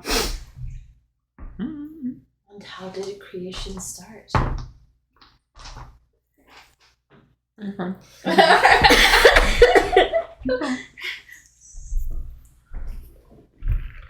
Were you rolling for the number of things that could end the world? I was wrong for something else. Okay, keep going. What? I'm not sure I can eat any breakfast. Just kidding. I need my energy. I'm not hungry, but I'm going to eat for substance. As you both are talking, and you hear very slight footsteps coming towards you. Philip's like, "You guys talking about world ends?" We are. So, grim? Our whole adventure is grim. I'll say, the best adventures tend to be the most grim. Most memorable also tend to be the most grim. Been pretty memorable. Indeed. Now, were you talking about artifacts? Yes. I'm quite the procurer of knowledge on artifacts. Let me get out my notebook. Not. I come a very different realm than you two. But what is it that has you... A different realm than this one, too. Yeah. I come from a place of big buildings, moving vehicles. What the fuck?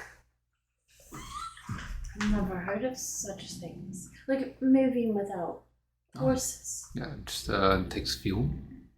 Fuel. Like coal. Like for a fire? Liquid fuel.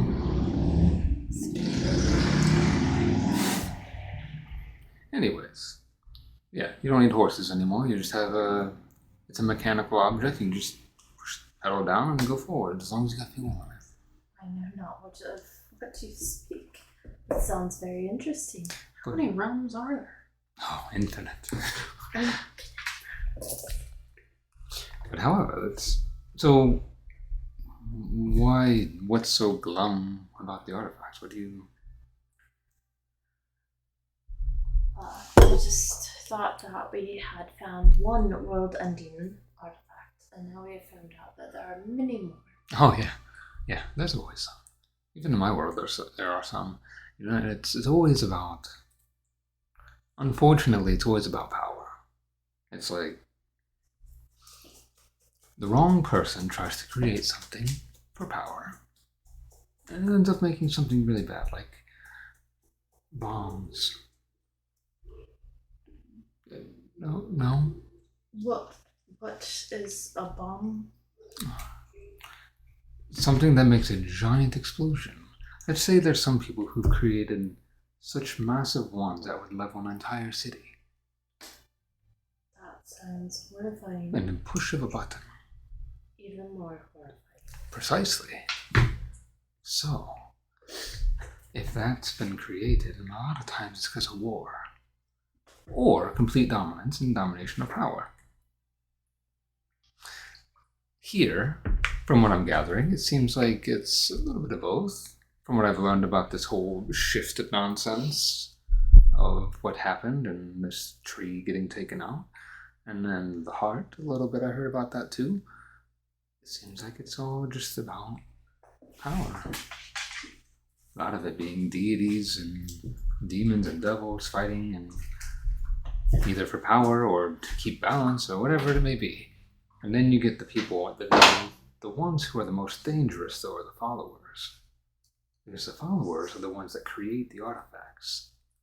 That's important to keep in mind. Because they're doing it in the name of whoever they're serving. They use their energy and their likeness. Sometimes they can do it so well to where it works exactly how they want, and then sometimes they mess up where they give a little bit of too much of something in it, and that's when it becomes pure chaos. Unruly, unwieldy. I think the heart does kind of what it was meant to do. But unfortunately, it's on a massive scale, which is why it's important to be protected. Now, Yunigu, from what I've heard from him, it makes sense why he would want it. He just wants, he's a beast, he wants to ravage, butcher, everybody, just feed off of everything. So that seems like it's exactly what that would do. Just turn everybody into ravaging beasts. Destroy, chaos, carnage, violence, bloodshed. It works.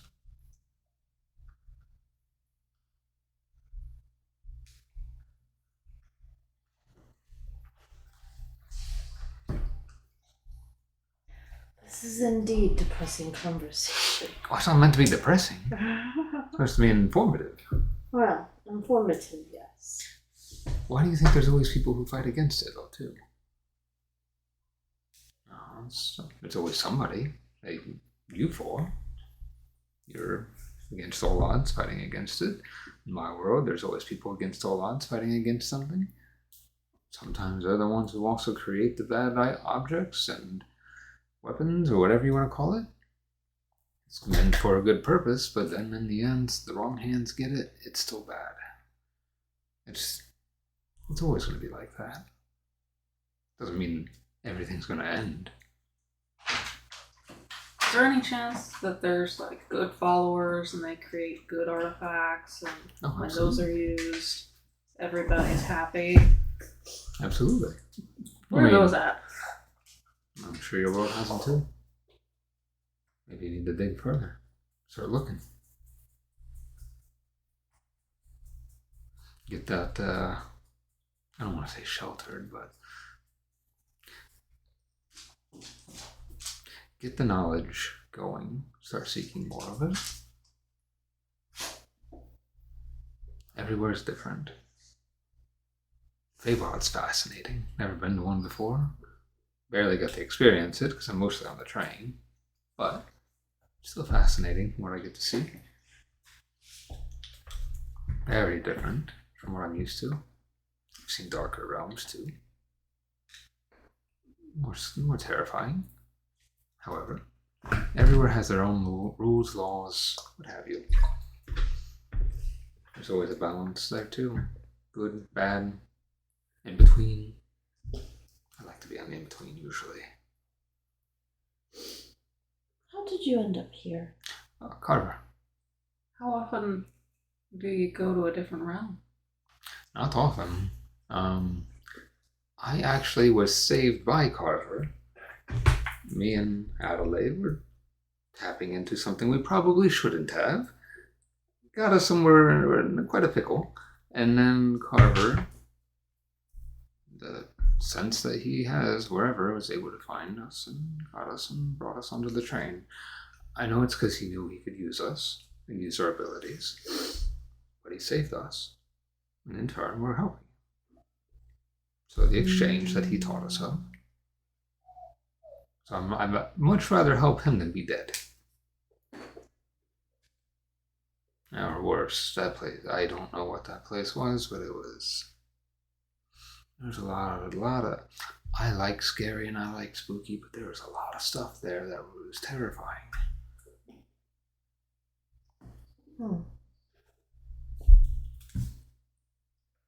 Did it have a name?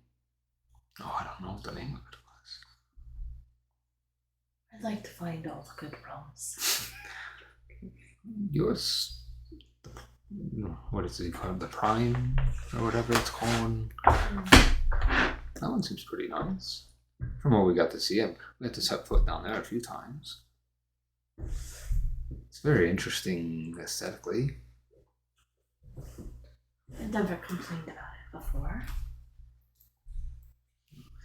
Yes, if you're looking to find those who make, procure, or dispel the bad ones, or even make and procure the good ones, start asking around. I guarantee there's somebody. And how do we go about asking that question? Excuse me, do you know anyone who procures, makes, or disposes of evil energy? Let me ask you something. How do you learn things? Usually the hard way. Okay. And what's the hard way? Making mistakes. Well, everybody's got to learn that way or you're never going to grow. Oh, I made a mistake. I just told you my biggest mistake. I almost lost my life for it. So I learned not dabbling in things that I don't completely understand ever again. So now I'm going to make sure I hone my craft and know exactly what I'm doing before I do it. But you ask questions. I got here. I asked Carver the right questions. He gave me answers. I knew where to go. I asked what I did wrong. He told me. You ask questions, especially when you fail. How are you going to learn? So ask questions. Counterparts. If somebody's working with devils and demons, what's the counterpart? Somebody working with angels? Angels, deities, gods, higher energies, whatever it may be. Even Archfey. Archfey, you know, hate devils and demons. So, if you want to know how to defeat them, ask the counterparts. There is always a counterpart, even if they're hidden.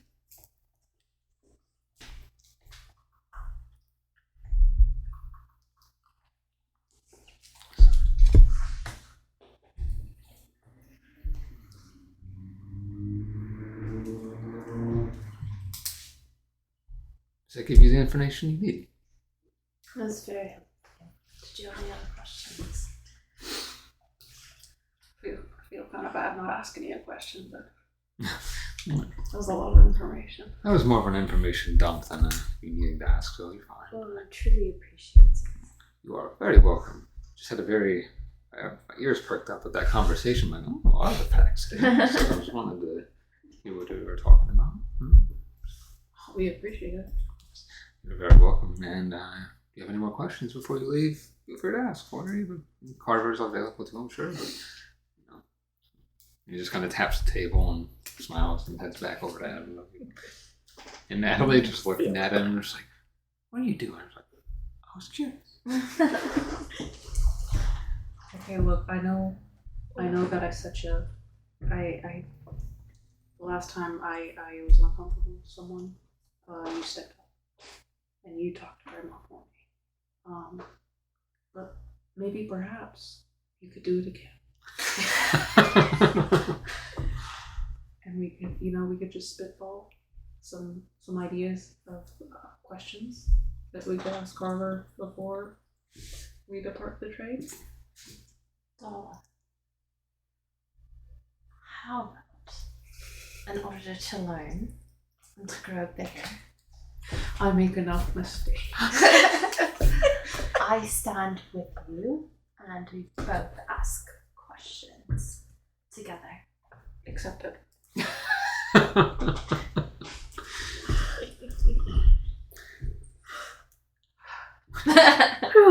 As you two are finishing up talking, you know what this time would be when you two are done doing your conversations. You do the butt pat to Corrid out there. She's like, ow, ow, ow. As you're walking out, you see Carver just standing in the hallway, just like not looking at the door, but like at the edge of the hallway, just like Doing what? He's just standing there, but not. That's what I mean. He's like not right by the door. He's like at the edge of the hallway where the door would Just be. standing there? Yeah, just standing there. Of course he is. Knew it was about time. So, but you do the butt pat out the hall, and you're like wincing, and then you just see him standing there. Good morning, you two. It's a morning. You look much better. I felt better. But it's more than I can thank you for. No problem. Again, strange too, but I'm glad to see you're doing well on your own 2 feet. And he like takes a few steps closer. You know, he's a little close to you. He's like, except for I'm pretty sure my lips are not soft like a good one. Oh! Just like a little like Ravenna, like. He stands back up. Darla and Oak are eating in the bar cart. If you guys are looking for them. I don't have that face.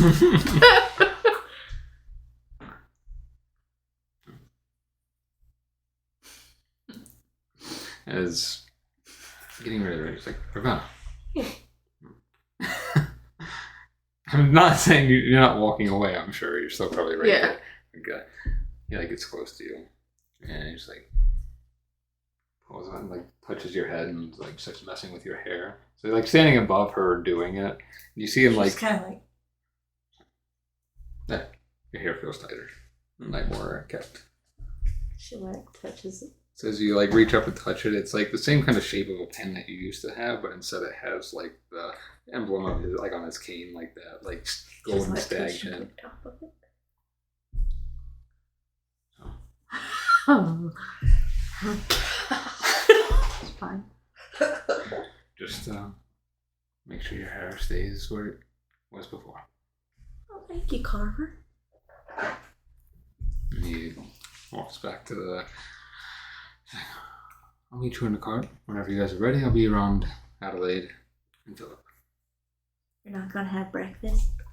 No, I'm good. Thank you. Thank you, Carver. You're welcome. I'll let you talk with Darla and Oak first, and then we can discuss before you depart. Anything you need to, questions, concerns, etc., etc. You okay, Cor? Looking out the window.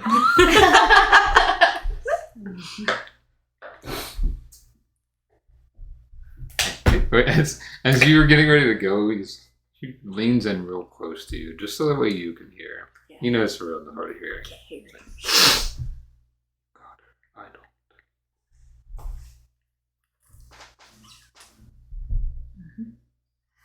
I was just kind of staring.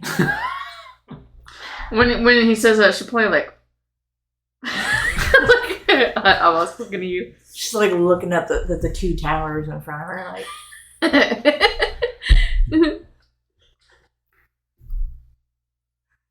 What?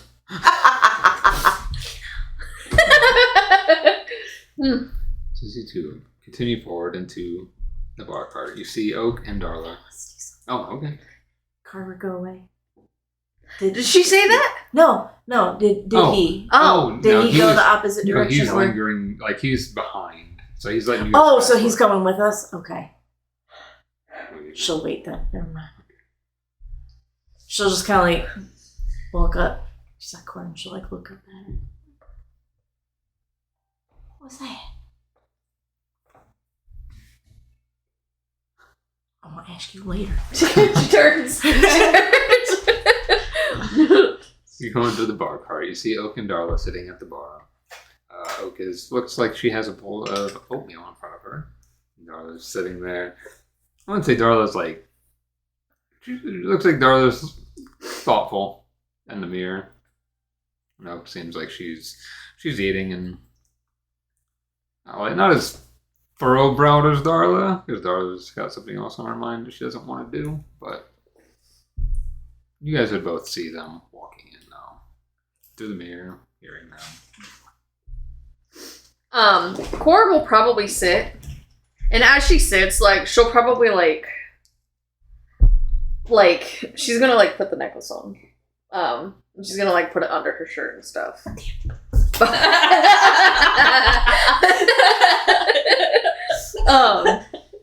And are you sitting too? Uh-huh. So she's probably sitting on the side of Darla.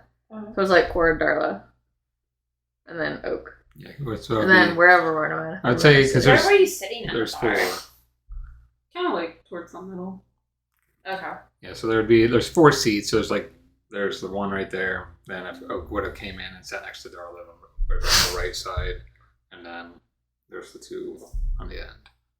So she'll sit and where's Darla looking? Is she looking at the mirror? Yeah. So she's probably looking at you through the mirror. So they're both staring at the mirror, but they look at each other. Excuse me.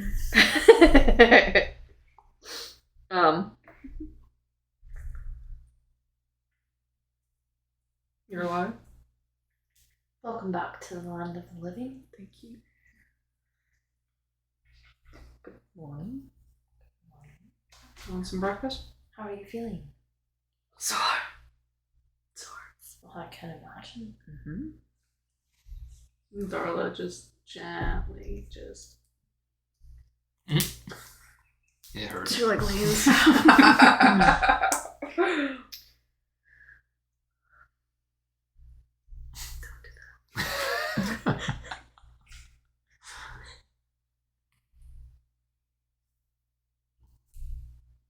You look a little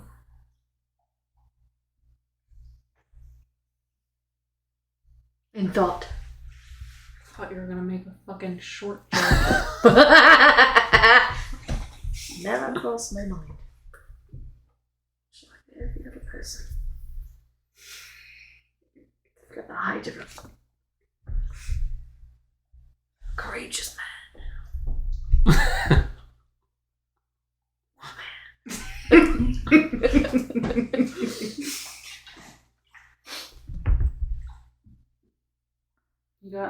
You got any questions for Carver? She's gonna like, where's Ravenna? Ravenna would have, like, when we walked in, if you sat beside Darla, Ravenna would have sat in the empty chair beside you. Oh, okay. So she's gonna like look at you when Darla asks that. Did you hear what she said? What? Any questions to ask her? I mean, we could always kind of reiterate our idea. But I think a lot of our answers were given last night, but I don't just want to, like, dip out. Sure, we could come up with something. Do you? Well, I was thinking maybe we could ask him if he has any friends in high places that he could make connections with. I mean, if we're on this super cool adventure to find world-destroying objects, I mean, maybe, you know, Well, just found it. yeah, but more.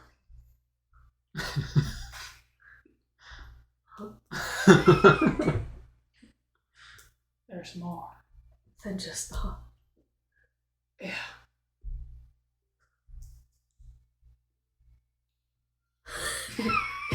See like a mug of ale pop up. Like a little bottle of ibuprofen.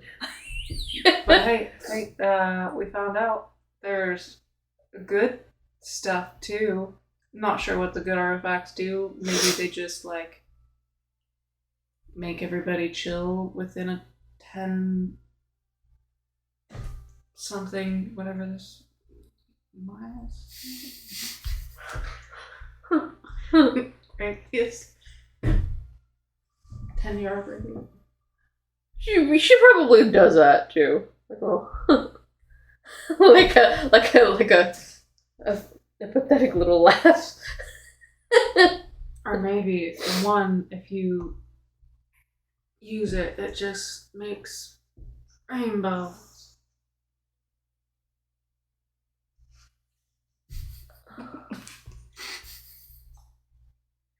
Yeah. I mean, there could be one for world peace, maybe. Okay. She's just gonna close her eyes. Probably lean on the counter like rubber temples. She's gonna think of breakfast. I don't know. I don't know what type of breakfast. Just something. Breakfast. Steak and eggs. Steak and eggs. Yeah. Nice and meaty. She's just like, oh, big sigh. She's just gonna grab it. She's Darla very, very gently places her hand on Corrid's back.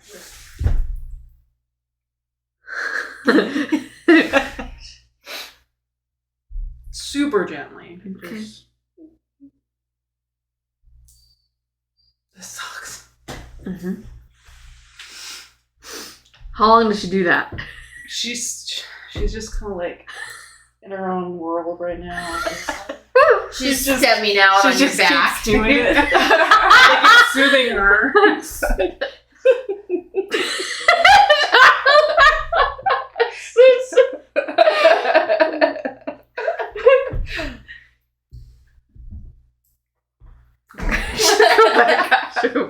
Or maybe like she'll like pat your leg or something. Then she'll go back to eating.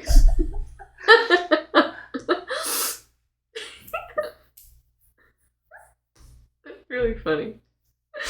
What other questions can we ask? Did we ask about supplies?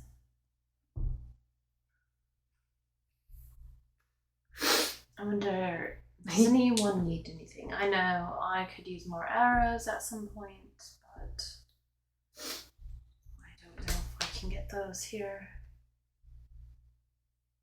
I could use some ale that actually gets me drunk. So, Oak's gonna be like, ale. And when it appears, she's gonna slide it over. You can keep trying. At least it tastes like it. And being drunk right now isn't going to help us. When we get out of here, I'll get drunk with you. Mm-hmm. No, take that. That's a promise. Yeah, Corrid like leans over. She's looking. It's been a long adventure already, and we still have miles to go. Or Maybe That's if we even make it out alive. don't be so glum. or maybe Says the one who almost died. Well, there are preparations in place. Don't worry. You might get a lazy eye. Oh, what? Don't ask me. Ravenna. Yeah? She's just kicking her little feet. What? Oh, the lazy eye thing?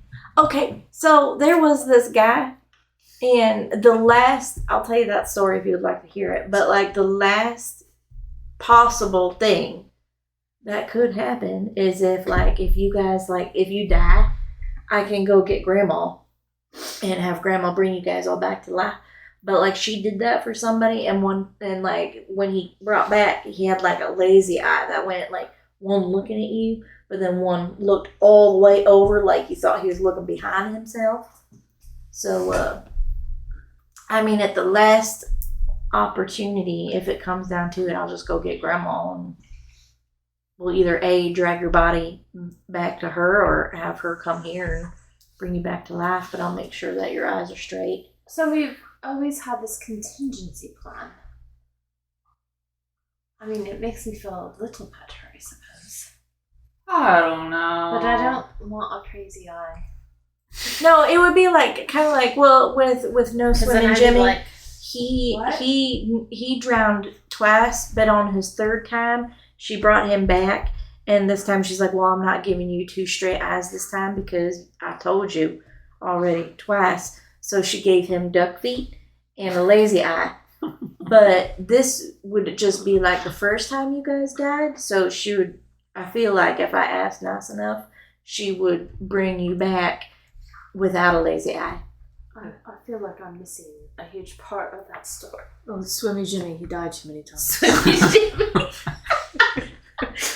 Darla's face is just absolute horror. You remember LP Megan?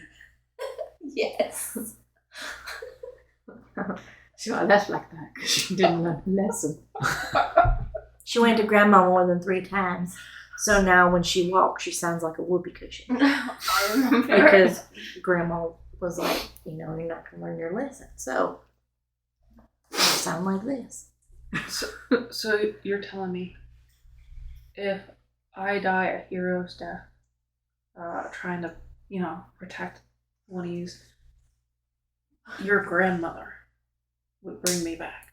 If it exceeds 3 times, she's gonna bring me back home. Not even death can I escape this. I think you're looking ahead because who really dies 3 times? Think about that. You know, who really only dies once? You know, everybody does. But, you only die once, hopefully, when you're old, and then it's time, kind of like thing. But, like, as long as you don't plan on dying on us 3 times, I don't think you're going to have a problem. This doesn't feel consensual. I mean, if you don't want me to bring you back, or ask Grandma, like, I don't have to, but, like, I would want to. But if you explicitly go, like, please don't take me to Grandma, let me die, then I'll be like, well, I'm going to hate that, but I'll respect your wishes. What happens if you don't have time to say anything before you die? I guess let us know now. Do you want us to bring you back or not? The first 2, sure. Third one, absolutely not. Okay, well, Cord nods. Oh, yeah. As does I Oak. mean, okay. I think that sounds like a reasonable enough deal. Okay, so death is better than imprisonment. That's what I'm... Imprisonment. Yeah, if we get imprisoned, then it's not like Grandma can save us. So that's the worst option. Because you'd figure death would be worse, right? But nope. It's not. Well, I don't plan on letting you die. I don't plan on letting any of you die. So try to, like, push that out of your mind if you can. So what questions should we ask Carver if we have any? Oh, by the way, he gave me a vial of antidote in case one of us gets bitten again, but he also suggested that we don't get bitten. Take note of that. I feel like every time we encounter your brother, he always hurts you. Hurt people. I agree, but maybe keep your distance if you can. No touchy. Yeah.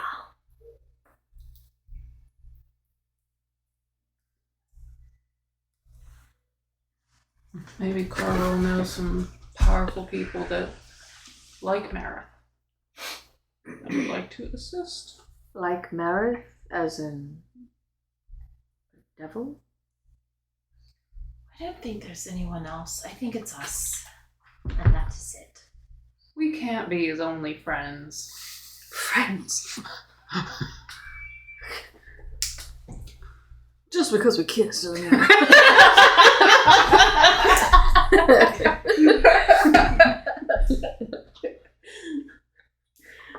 Does she laugh at that? No, she doesn't say that. Oh, dang it. She should No. have. But she does say friends. Oh, then no goes. Well, you did kiss. That was purely business. Yeah, Cord doesn't mix business with pleasure. No, I was saying friends with Mara. Did you kiss Mara? I think so. No. No. He just lives in your head rent free. I mean, it's an exchange. I do things for him. He helps me. Yeah, that is the theme of this place. That's typically how it goes. Lessons learned. Just do good things out of the goodness of your heart.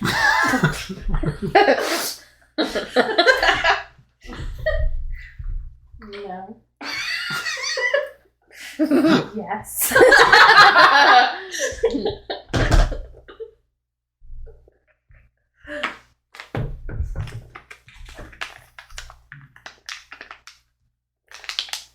Very thirsty.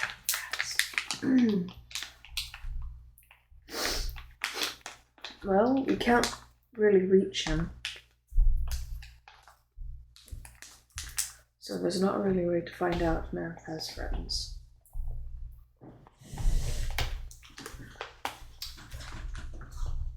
Well, I could. Can you reach him? What last time?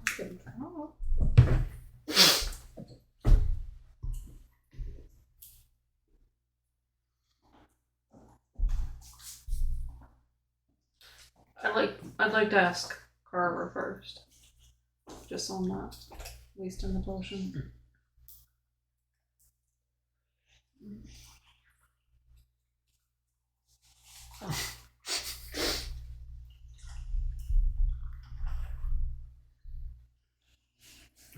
Is Carver still in the room? He's over with Adelaide and Philip, waiting for you guys to be ready. I'm listening to everything we say. Oh, yeah.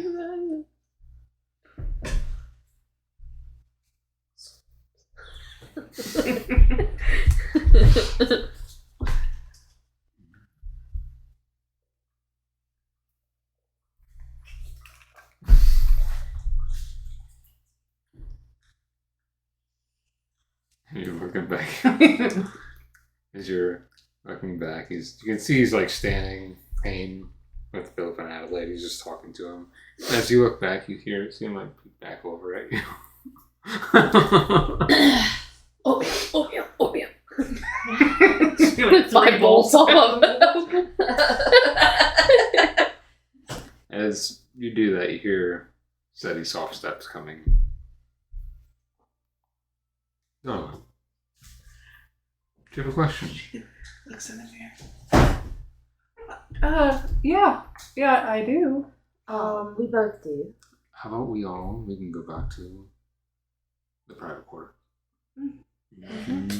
Have another discussion before you head off into your next journey ahead.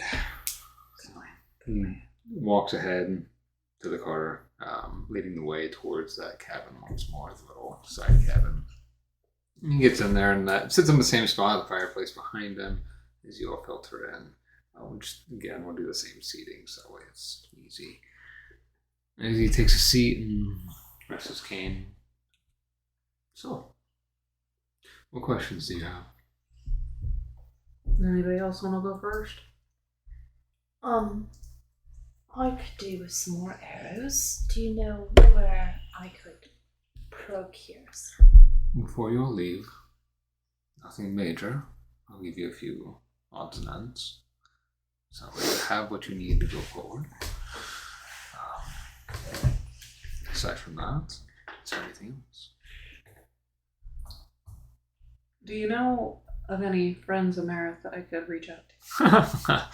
You get a good chuckle from friends from Earth. Oh, I don't laugh very often. Twice today. You guys have gotten me to laugh. It's pretty impressive. You're welcome. It wasn't. That was a compliment. Sorry. It's darling, it's not me. My apologies, Laura. I wasn't thinking of it that way. Marith has secluded himself. Let me word it this way. Marith has put himself in a corner to where he's been... Not a lot of people want to be his friend. Most Fae definitely do not want to be his friend, let alone any fiend, devil, demon. So that caught me off guard. You have to remember, we have a very tumultuous relationship with fiends and devils. So even the only reason I let Marith in here was for the rest of you. That was it. And even that was just kind of winces for a moment. So I do not know of any friends he would have, aside from surprisingly a close friendship with you four, it seems. Really not bad. I think if you put your two heads together, you could do some pretty cool stuff. Well, I appreciate the sentiment. I learned a long time ago not to trust his ilk.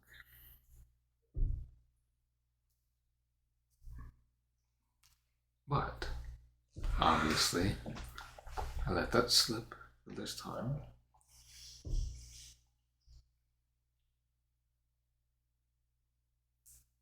Look, there's not even like a rumor of a friend.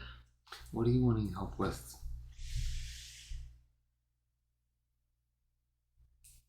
Just to give ourselves a better chance. For the castle? Look, I meant what I said. I wouldn't bet on anybody if I didn't believe in them. Yes, I know I told you before that I sent others off the way. Little secret, they weren't great people.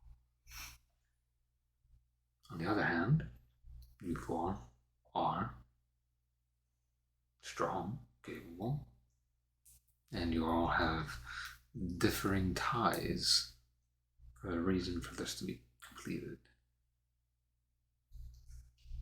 For some reason or another, each and every one of you has something to gain from doing this as well. So again, use that as your method forward, as your motivation, your strength. A lot of times in your darkest hour, that's when you become the strongest. Because you have to. You need to.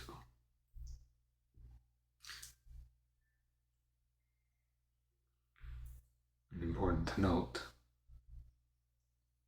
with Ravenna was saying about grandmother's resurrections, one, you have to have the body with grandma to do so. So if you're imprisoned, how are you going to get the body to grandma? Also, it has a time limit. See, Ravenna wouldn't know this, because Jimmy? Is that his name, Jimmy? No, it's whipping Jimmy. No, something Jimmy. You seem good. I thought it was Swimming Jimmy. Corrid always gets it wrong. I do like the sound of Sweet Jimmy better. Remember the time when you called him Red Boot Willie? That's his name. No, it's Red Boots Billy.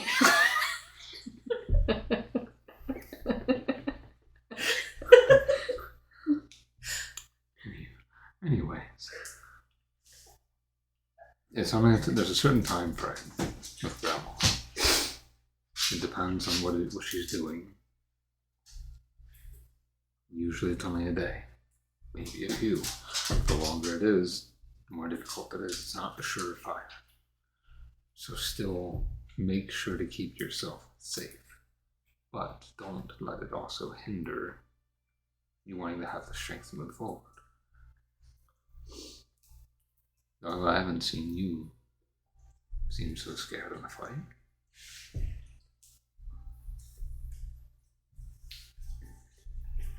Well,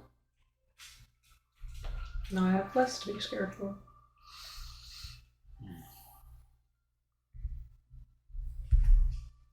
I'm not going to get into past things. I don't know about your past. I'm very good at reading people, though.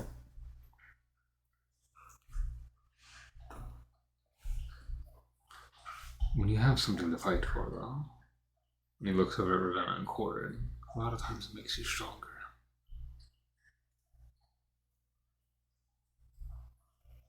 A little more reckless sometimes too, actually, which is also a strength in its own. But also make sure you're a little cautious as well. Balance it out.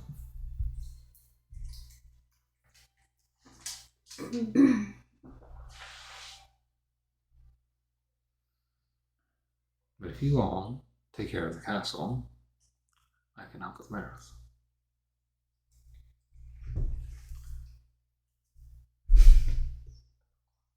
Alright, nobody else has got any more questions? We can get it going. So, like, whoever comes first, it sounded like last night we're going to have to go to Oak's mom and dad first and take care of them. Absolutely. Yes. Bless you. Thank you. Bless you, Oak. After you go to find the shard for night, because that's going to be very important for Oak too. After you find that, then the castle. Okay. And taking care of parents, which I'm sure you'll run into Vesper along the way too. Yeah. But, like, once all that's done, Yes.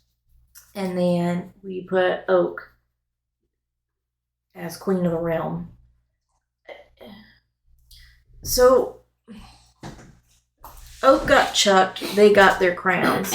How much leverage would Oak have reigning over, like, when we take care of the parents, we put Oak in place?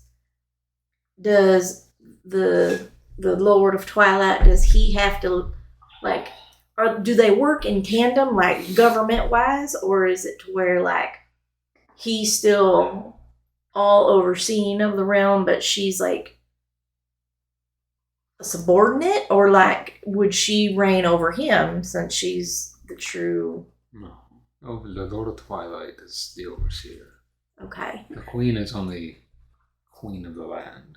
He oversees the realm. Okay.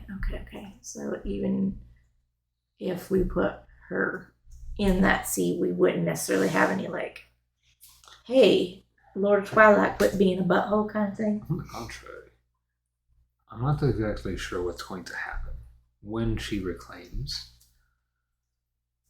but if things go back to normal quicker than we expect, it would have a massive effect on him. If they stay as they are for a while, then he would still hold a lot of power. His power comes from the desolation of this place and the lack of emotion. That's where his power comes from. That's why the queen was so apt to want to keep it, because she gained power from it too. But if we restore the realm to what it is before, where emotion is more free, you can feel empathy. If that returns tenfold, it'll have an impact.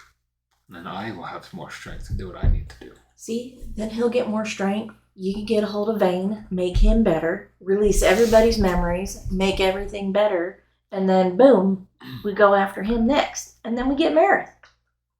He's gonna run that train straight up that guy's asshole. We'll get Marith out. It'll be fine. How do we make things go back to normal quickly? What did I just say? I said we put you in your seat. You become the rainbow baby that I said that you were going to be. Queen Oak. May you forever reign. You go to Vane. You fix him up. Make sure he ain't dead.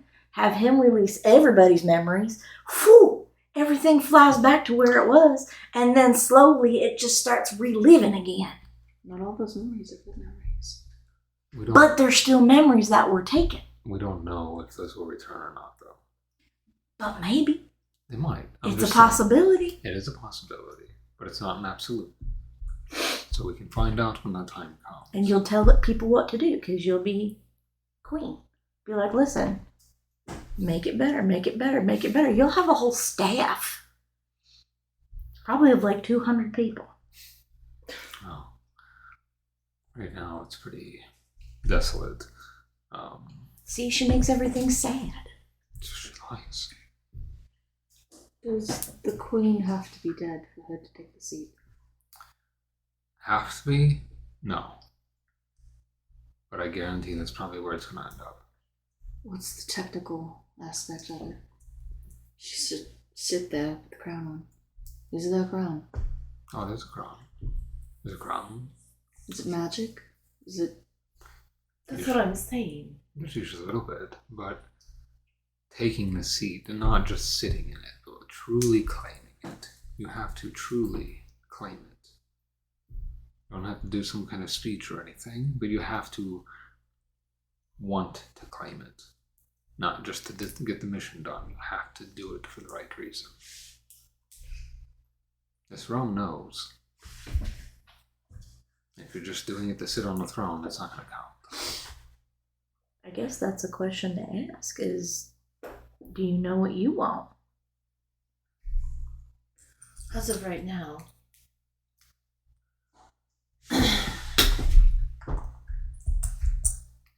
I don't necessarily want the throne to rule the realm. I would only take it to set everything back to rights. I want things to go back to normal. That could be enough. It's, again, you're having some kind of thought of what you want to do. And like I said, even if you're queen, just for a moment, and you want to pass it off, you can. We just go have to find your brother Beaumire. And his sister? First rule of business.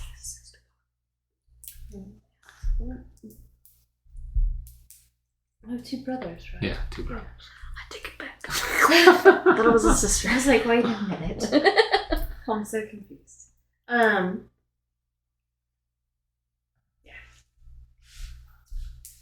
First rule of business.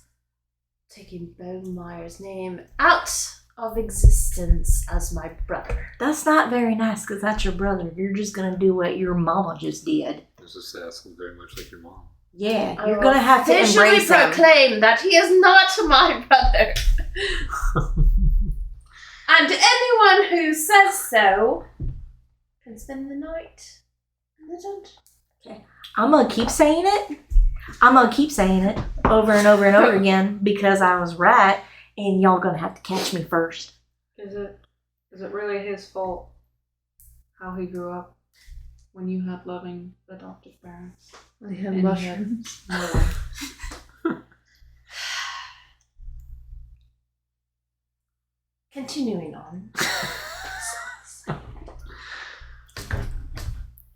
So, that's part of the plan. Getting there. The castle's going to be the hardest part. But, like I said, if you can get this leg part, I could at least help break down the doors, possibly. That's what the train will be for. Precisely. It's a waterfall. Hmm? The waterfall. Mm-hmm. I still have that map from Tatters. So you will have to track up on your own. I won't be able to have you on board the train when it happens. We got a shortcut. It'll be fine. We just gotta stay optimistic, guys. Optimistic. We're gonna be fine. And we're all gonna live. No one's gonna die. It'll be fine.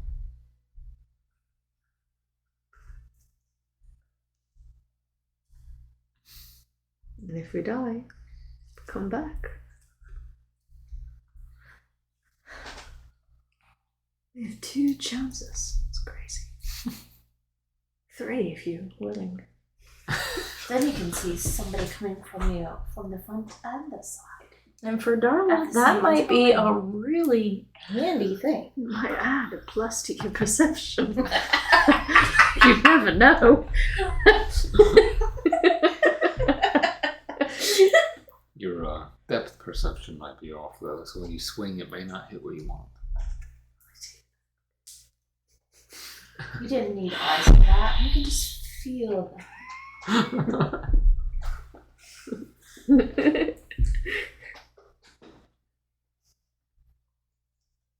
Aside from that, anything else from anyone? Any tips to deal with the people in the West? Would you have something for us to offer them? I was talking to Oak, and I told her to embrace her heritage more, and it might help. Heritage as in her Her true heritage. hierarchy or her race? Both. I don't know exactly what it means, but I guess we'll figure it out. Does that mean that we need to drop her glamour? That'll happen in time. I can't even do that. I can't drop a glamour on unless it's from the source. No. Possibly, depending. What you seek in the West could do that, or it might come from your mother. I'm not quite sure where the source technically is. But regardless, by the time you claim the throne, the glamour will drop.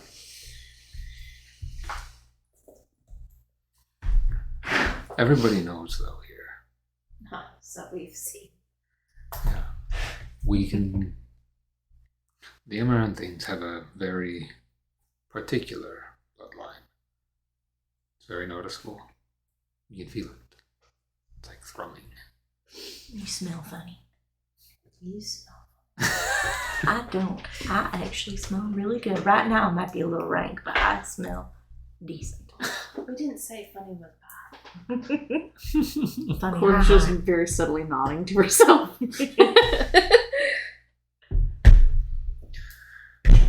So for them, just be cautious.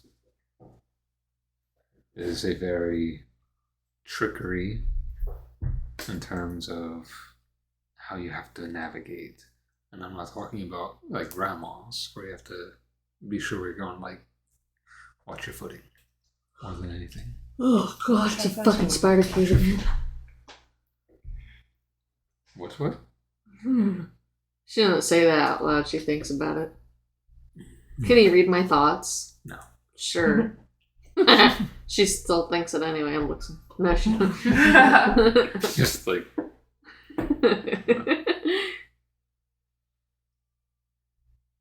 aside from that,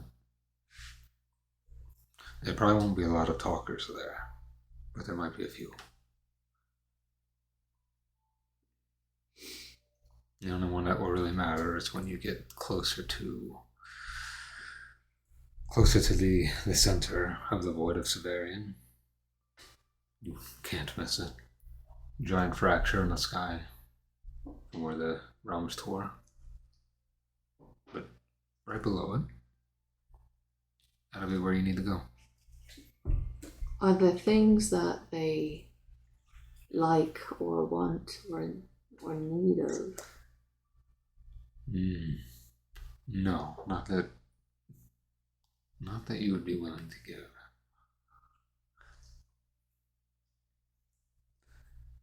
Let's say they like to feed on things nice and slow.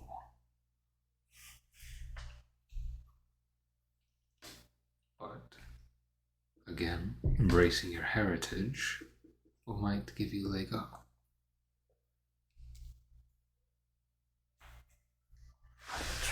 Whatever that means. You are our ambassador.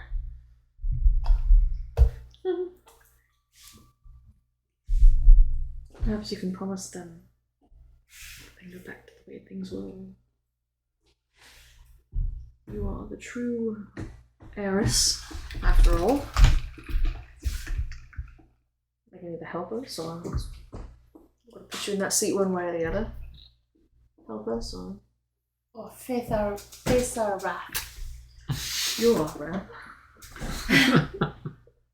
Help me or suffer the consequences when I get into to the throne. I don't think threats will be good. Most likely not. If it ends up in a fight, I'm sure you can handle yourselves, but I'd rather avoid fighting. I don't think it'll be necessary to, if handled with care. Do you think they will know who I am when we get there? Absolutely. Okay. I don't think it'll be difficult for them to see that.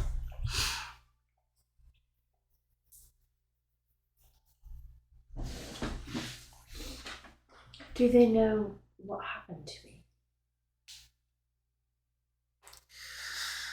Maybe. Just depends. You'll know. Once you recover that shard there. Well, I just meant, do they know that what my family did to me? No, I'm sure they do. Okay. Yeah. Most people here know. Most people here, the ones who used to care, wouldn't now. Considering most people don't care about anything. You've seen them. And the ones that do have a mind about them are getting by, or they enjoy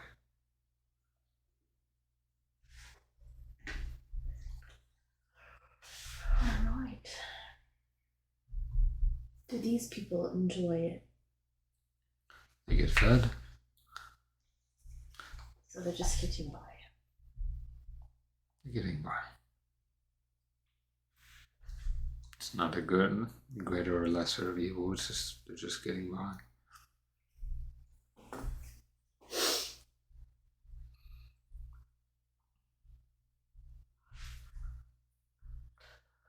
The other questions before we prepare for a departure.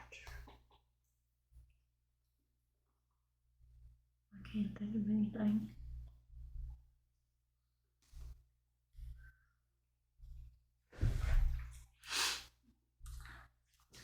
If that's it, and there's nothing else, you can take as much time as you need to get ready to depart.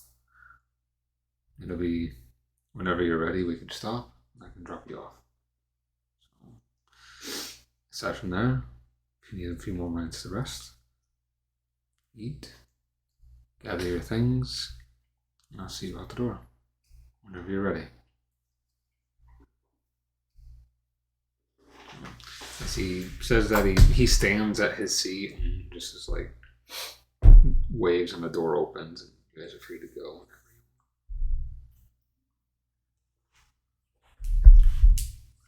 want. I ate and I rested.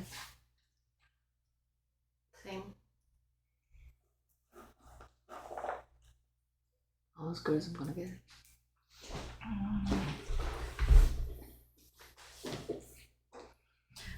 I'm ready. I'm just. Are you alright to? This isn't gonna go away in a day.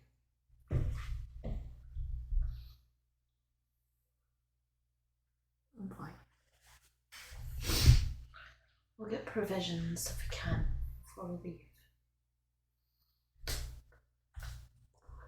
Make sure we can keep up with our energy. Devil's advocate here. Do we need to leave right now? Assuming the sooner the better. Take a moment. Well, not being mean or anything, but everything's as bad as it's gonna get. Is it?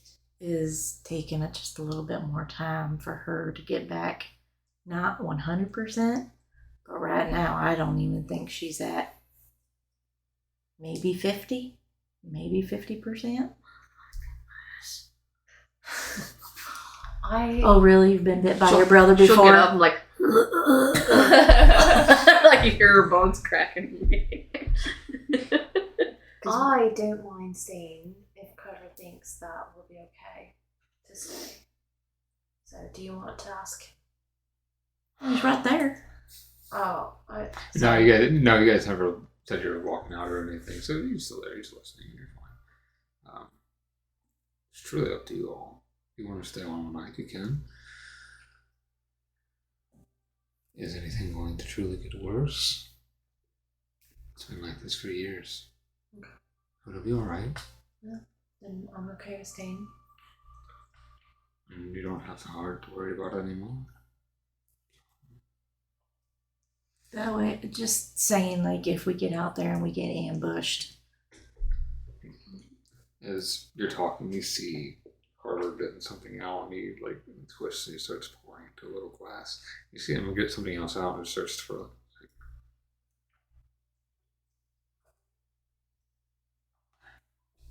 It'll make you feel better. Not right away. You'll a little quicker. Is it a drink? Is it called Carver's Kiss? So,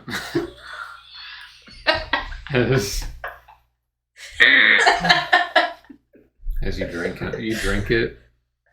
Not the best thing you've tasted. Of course it's not. Think of it. It tastes like almost like NyQuil with heavy herbs, but it's like that orange NyQuil, and it's just like it's mixed with all this like herby taste. A mixture of orange and green.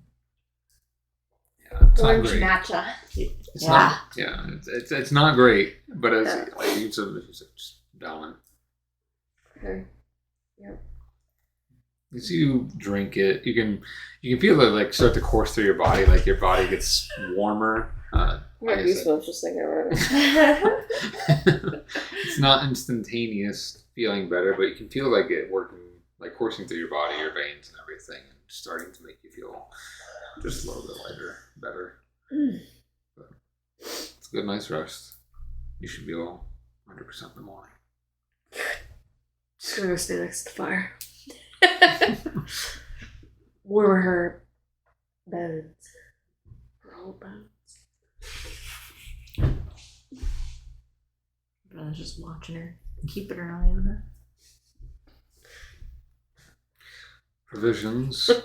I don't have any natural provisions. Obviously, you see what my car has, but rations from old passerbys, I can at least depart some of those. So then give you a bundle of arrows. That'd be wonderful. So I'll be giving you 15. Okay. Okay. And then 10 days worth of rations for all of you.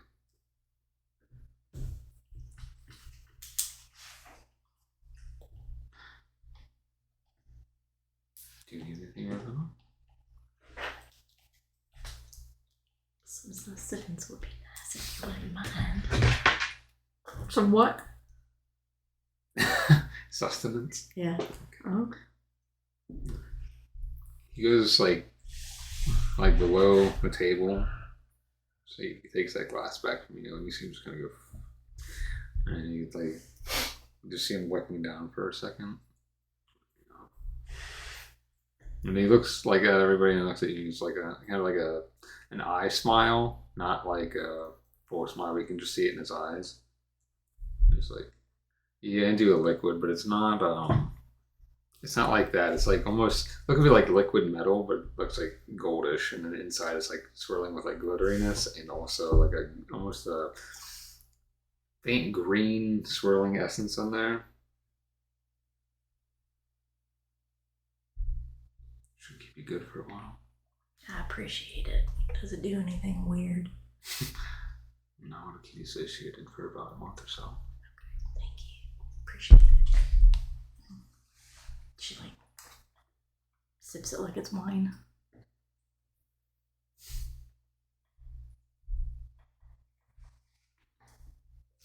Yes. really thought he was gonna like He probably did. hit himself like a little tap. Do we know? I can't remember if we know.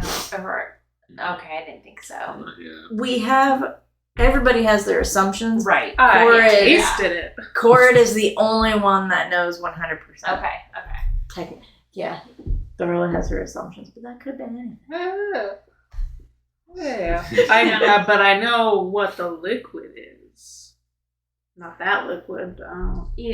Copper, like penny water. Doesn't everyone drink iron water? She's like,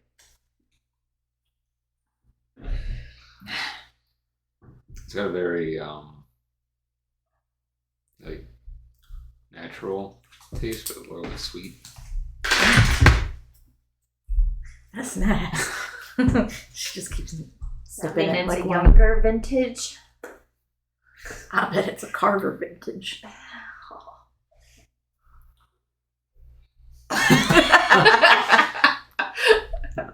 Brewing for centuries. She's just looking at the fire. Would you like some too, Corrid? I see no benefits.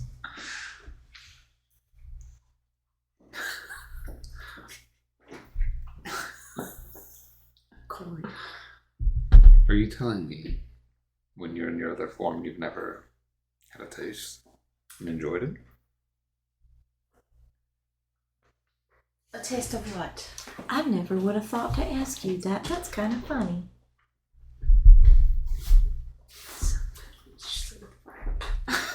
I'm so lost. Sweet reds. I'll let you try it sometime.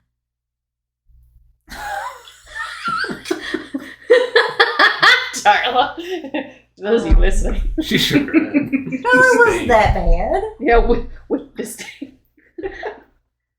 I think I'll pass. Well, you don't get this one. This one's mine. And she's just looking at it, and she's just kind of like, I'll let you take a nip out of my flask. No, thank you. It's a good prank. Didn't even think about it. What? Can't hurt you. It'll be alright.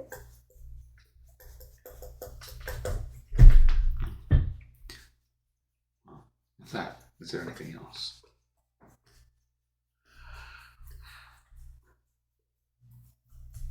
I think I'm good. Well, then you are all more than welcome to stay, eat, rest again, and then depart in the morning.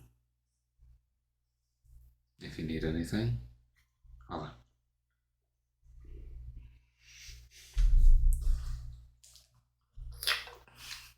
As he has the door open and he stands, and since you were sitting there, he just kind of does this little like waves and then just dissipates into his magicalness and off into his section.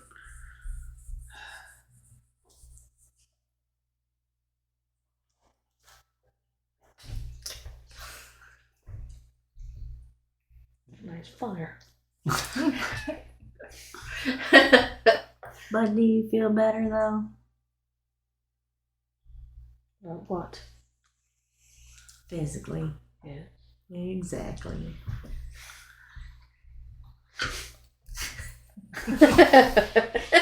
Ravenna kind of laughs and kind of like that. She's just arms crossed.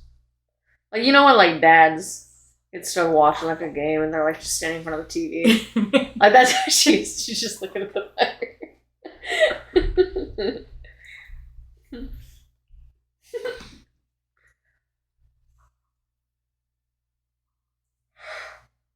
Did everyone ever get answered what you wanted? I suppose. I hate riddles.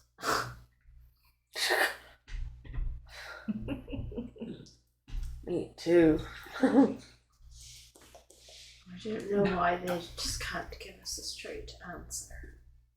It's all too easy. Too easy. There's nothing easy about this at all. It's nice, you have to admit. Carver. So, Oh, I don't disagree. I'm very grateful for him and everything he's done for us. but I do understand how you feel. I mean, why do you think I left? You see how Grandma talks. Can't get a straight answer out of that woman for nothing. I can see, but it's very frustrating. How did you endure it for so long? It's life in the Feywild. There's always a reason. Like with Grandma, I think a lot of it what I'm learning is a lot about protection. Maybe not wanting to see me get hurt. Because I don't think Mom and Dad was caught up in great stuff. So she was probably doing it a lot out of protection for me. So working on that. But when does that? When does not telling the truth go from protection to harm? Because at some point it does. Well, for me, I guess it just depends on the situations. Like for me, I'm getting to a point where who knows if I really want to know about my mom and dad. Something sounds off, so there's a reason. And, like we've said before, the Feywild, there's always a give and take. So what was the give for Grandma to take me? You mean like them throwing away their only child? Or a child? Well, there had to been a Or reason. 2 children? There had to been a reason. We already know your reason. That's what I'm saying. And we find out that your parents aren't good people. Maybe Dad is, but Mom isn't. Partially, but maybe. But think about this. Feeling guilty about something that you intentionally did. You made the decision to do it. He did. I completely agree. Not saying, but think about it this way. You were literally chucked into a hole in front of sipping. But you were caught by 2 wonderful people that you've hated to lose, and I am sorry that you had to. And you were caught by a wonderful person as well. I did. So, to me, I guess it's kind of one of those things where it's like, on the outside looking in, people could say, oh, well, you lost your mom and dad, you never met your mom and dad. I grew up with something even better. I'm just now looking for ghosts at this point, so it's like, why would Grandma give me a straight answer when more than likely the reason was to protect me?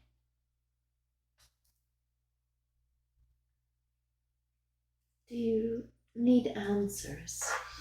Not necessarily who they were, but who you are because of them. I know enough that I feel like going through all of our journeys and figuring that out, I'm not really too worried about mine. Because I guess being blood doesn't make you family. And my first family, whatever they were up to, gave me to my second family. And now my second family has turned into my third family. I wouldn't say that I've lost anything. If anything, I've gained a lot more good than bad. I do feel considerably lucky to have been raised by two wonderful people and to now have another family that's just as good. And think about this. I'm hoping, like my hope for you is whether or not you take the reins of this kingdom, that is up to you. Only you can answer that question. But I feel on this journey, we're going to find out your original question. And your original question was, what happened to your mom and dad? So out of all of this, if that question's answered, I would say we won.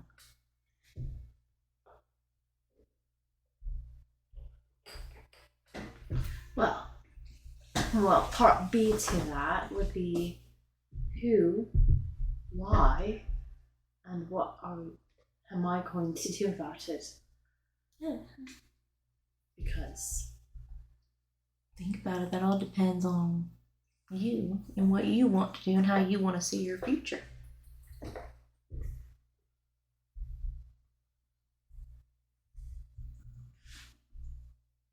You don't have to take it. But I think it's pretty cool to have a queen in our back pocket. Yeah. But that's just because then I can go back to grandma and be like, I know a queen. Oh. I think I'd be a queen either way, right? Even if I decided to have somebody else reign. Well, I mean, maybe emotionally, physically, no. Because if you were like, no, thank you, that's okay. You would still be a queen in our eyes. But when you think about, like, literally, think about how much change you could do. Oh, Making doesn't things. necessarily have to be me that makes those changes. Not the only outcast child. Mm-hmm. True. There's Who quite is, a bubbly yes. sibling.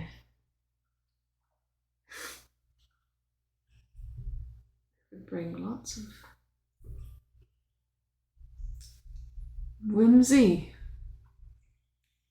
You better not be talking about Oak, I think you need to come to terms with number one, you are now a princess. Before you come Number to terms two, with that, Beaumire is your brother. Maybe we should have brought him. I kind of think about that now. He was like right on the cusp. he wouldn't have came. I bet he would have if we asked him nicely. 4 women looking at him saying, "Oh, Beaumire, come with us." He'd be like, "Oh, hot diggity, I come with you. Life's a garden, dig it. Gotta move, keep on moving on, kind of thing."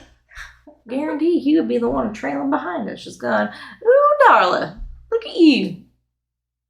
He would.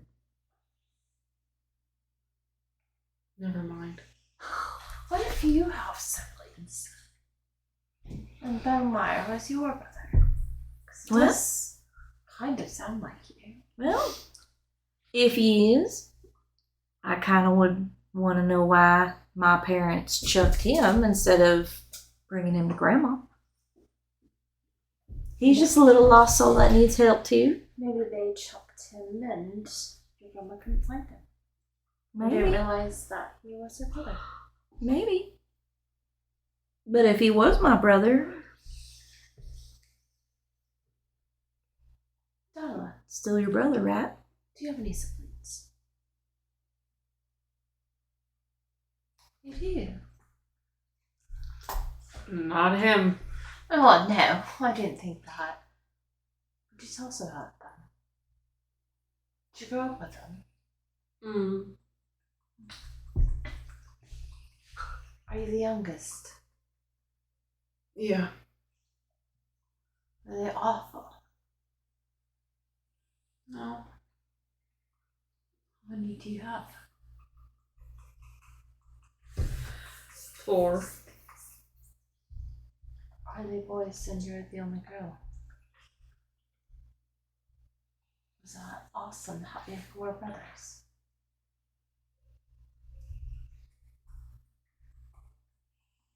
It had its moments.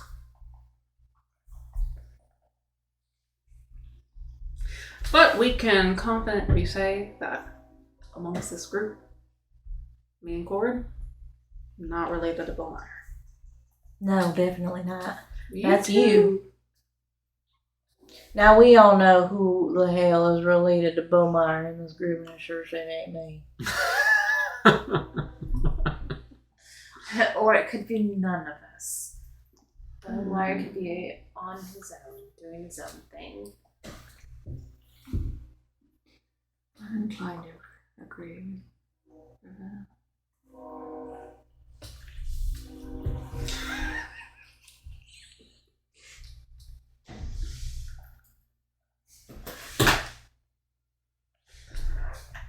Just think, maybe his poor little personality is only. Maybe part of that's glamour, because bless his little heart, he don't know nothing.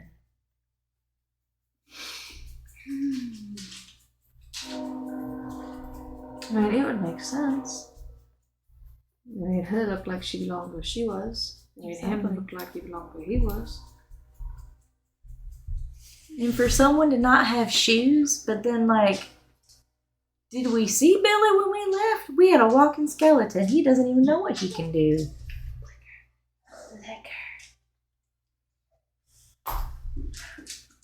Excuse me. Going to the bar. But we can't get drunk, remember? It's a thought that counts.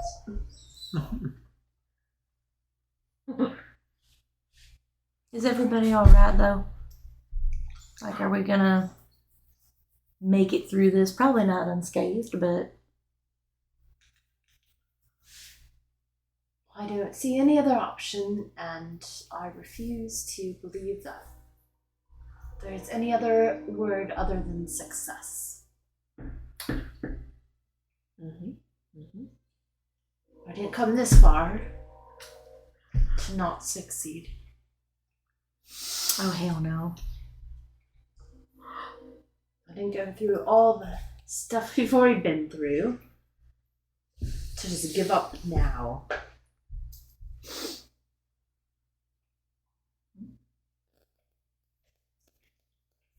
Keep going.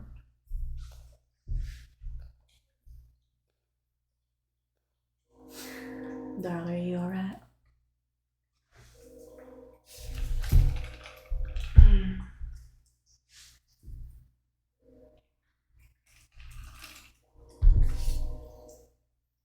No, but I will be eventually. We're gonna get Meredith back. I have no doubt about that. And think about this. Meredith found you, and you both fell head over heels for each other. He ain't gonna die. He wants to get back to you.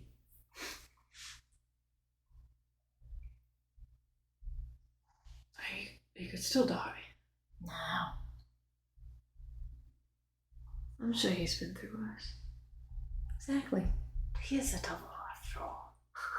Literally. I mean, what?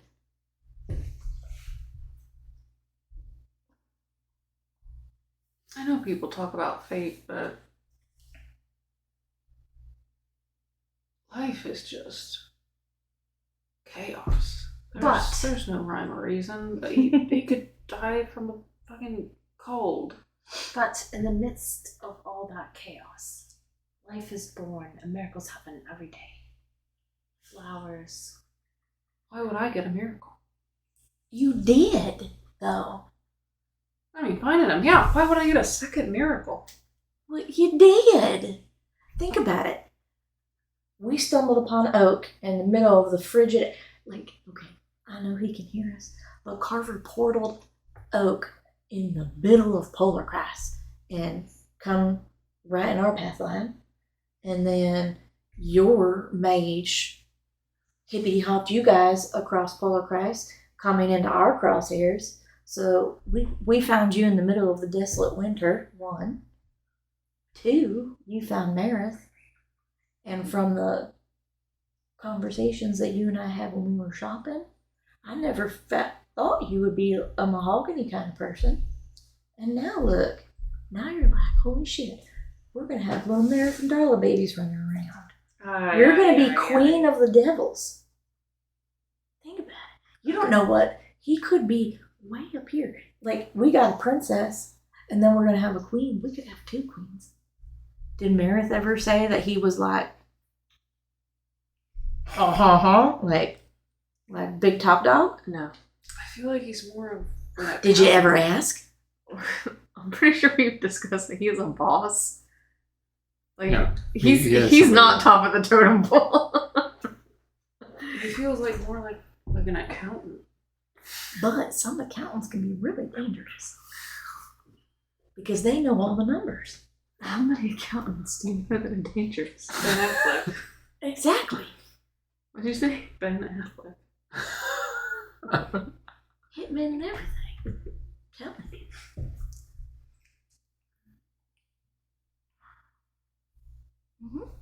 She doesn't seem like much of a family.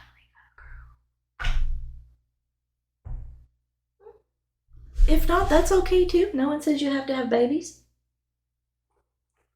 You just go and be with each other. Just at least give me a wedding to help plan. There you go. I would enjoy that very much. You don't even have to make it legal. Even though he's a paper guy, you can just be like, hey, we can do this without the paperwork.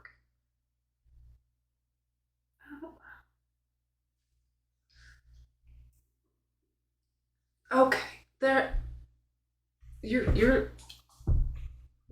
We're here. Yeah. You're here. But it's something to look forward to. Got all this space to get through first. But guaranteed that space is going to enclose real fast. When we get him out of that jail cell, it's going to be like, hopefully the battle will be done by then. Because the second that dust settles, he's going to turn to you, Darla, bamf to warm bedroom, and you're going to be gone for a day or 2. And then you're going to come back all bow-legged and stuff. And then we're going to be on the next... we're going to be on the next part of the journey. While you're off with him, we're probably going to be back in Carver's train, celebrated, and or we're going to be in a castle. There's so many options, but guarantee we get that motherfucker out, we defeat everybody, and that dust settles, you're gone for a little while. But then you got to come right back. You know, you're right. There are some things to look forward to. Yeah. Cora's just smirking at you through this whole monologue.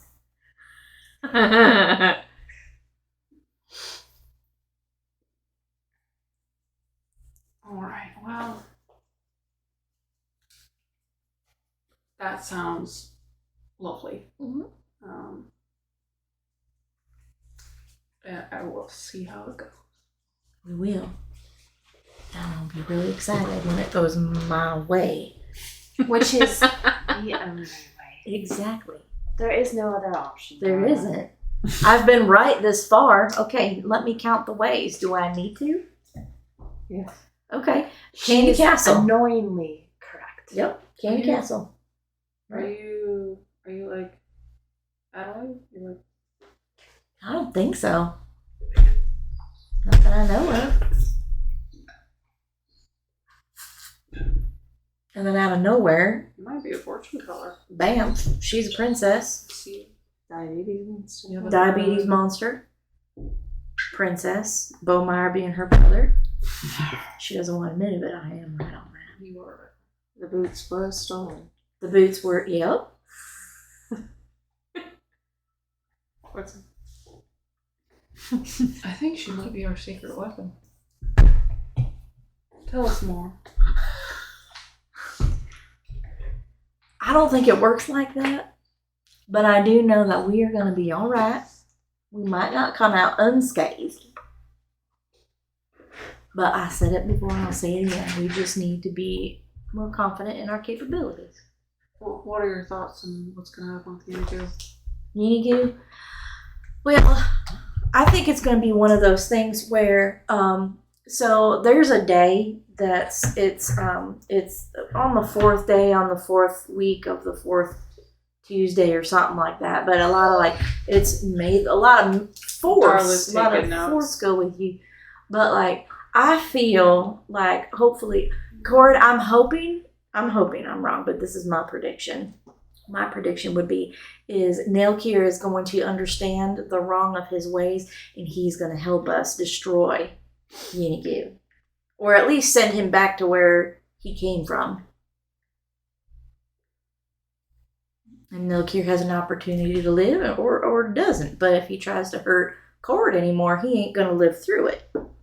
Because I'll take care of it. As long as he has an opportunity. And a choice. Yeah. Oh, I really want him to come out of this. We were there for a second. You bitch. I really wish anything else. Also some audio. The last audio. What did I say? Take our revenge. And then Donna's like, okay.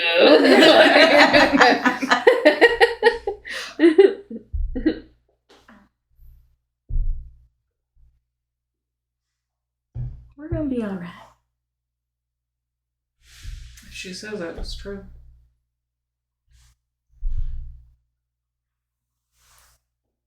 That's really cute. For those of you listening, the moon is upside down. Doesn't see.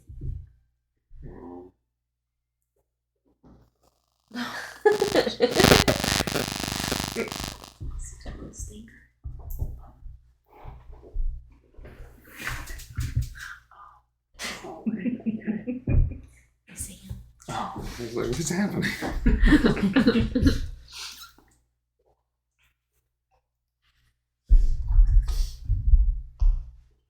I believe it. I believe in most of it. You just don't want to admit that Beaumire's your brother. I do not. Just wait until he comes out of it. I bet he's going to be so charming, but he's going to be kind of funny. And like I said, it's going to be like that thing where like, I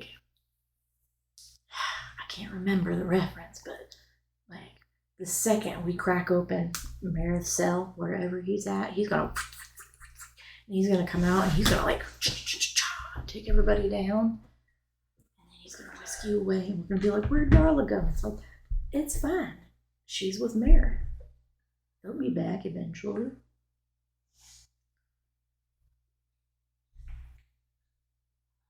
I mean, what do we have to do after we take down the castle? Maris free. A couple days of rest will be nice. Maybe, depending on when, if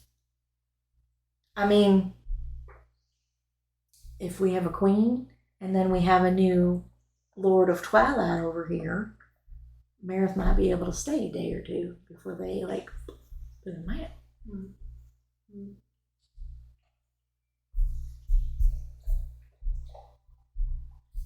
So he'll get to stay for a little bit. We'll all get to rest up, because I'm sure it's not going to be easy. And then maybe, depending, we'll get to go back to Grandma's for a little bit. It would be nice to see Grandma.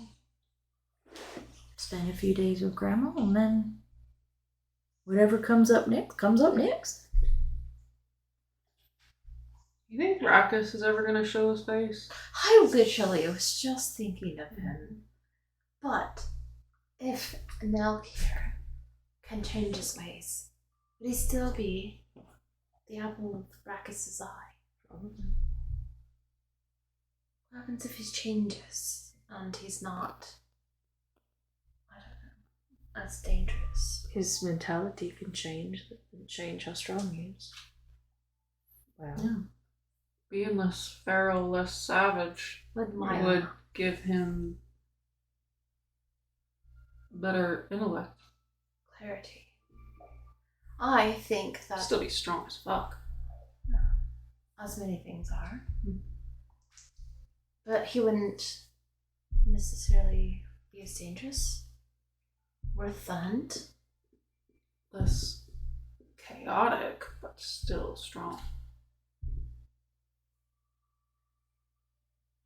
Would Dracus fight someone who wouldn't fight back?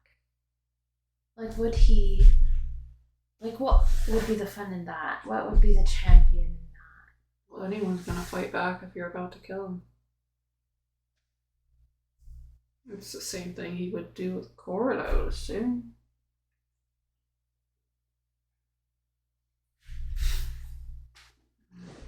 I'll slice him up too. I don't give a shit. I guess we'll just have to keep that in the back of our heads. We might have to deal with him eventually. Maybe by that time, if he shows up, we can be like, hey, look at that Lord of Twilight right there. He's way stronger. Go get him. And then he helps us. Who knows? But what I think is funny, I'm just going to point this out. We have Nilk here, who's a shit fuck right now. I can say that right now. But you're like, maybe he can change and everything's fine.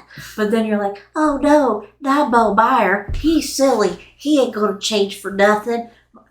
Two sides of the same coin here, Oak. I'm just somewhere, as he is at this moment, I don't want to be related to. Exactly, just like, no offense to Corey. She probably says the same thing about Nilk here. It'd be real sad that he didn't have parents growing up and he finds his sister and she doesn't want him. See, Darla's right. Maybe he did have parents, we don't know. We don't know his life. We do know his life. You're the middle daughter. Well, I didn't He's even the know. oldest son. Well, he may not even know that he was thrown away. He doesn't. But when you ascend the throne and everybody gets their memories back.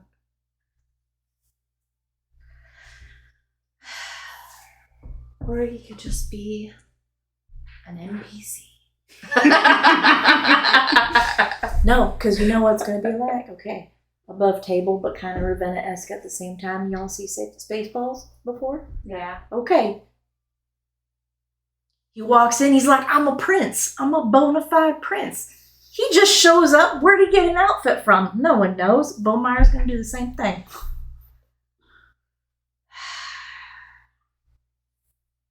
He'll be like, oh, I have a sister. Once he gets his memories back, he'll, I'd assume, revert back to who he would have been in this land? I don't think it works that way. It's not reverting, it's We have making no it idea whole. how old he was when he was booted out. Yeah, we do. I was a baby. Carver told us. He was Oh. one. Oh, well, I was not going to remember his life before that. I don't know. I'm thinking more natural attributes. But I guess it really is just the only thing that was hidden and changed for you is just how you look. Nothing integral. He might just be a sweet little boy who's going to need the love of his sister to help him out. Which, I mean, Oatmeal. having no security, being that young, I mean, maybe he had someone for him in his earlier years, but being in mid to later years and having nobody and being that whimsical, he's gotta be a fucking powerhouse. Maybe he left on good terms with his adoptive family and wanted to go around and adventure in the world. I'm going to As you do. say no on that. Probably got laughed at the Grand Chasm. I probably just left him there. You don't grow up in a horrible life and still be whimsical. I think Bill Meyer, whoever he is, had a wonderful life. and is living his best life. Just happened to get stuck on a mushroom because of a crocodile. I'm just gonna see him. Does anyone else hear the irony in Oak's voice right now? Or my okay, dude. Maybe it sounds better coming. Or we could just change the subject. Not until you admit, like maybe just a little, not a lot. Just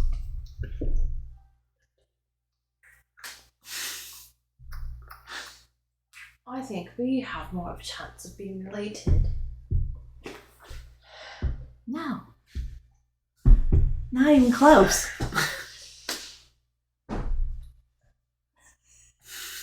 Not even close. But you and Beaumire, definitely. So, Corrid, did you get nice and rested up last night? Well, I suppose I could. I have a feeling that tonight will be much better.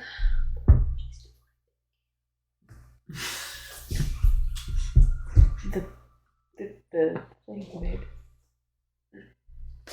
To what? The thing he made. The thing I made.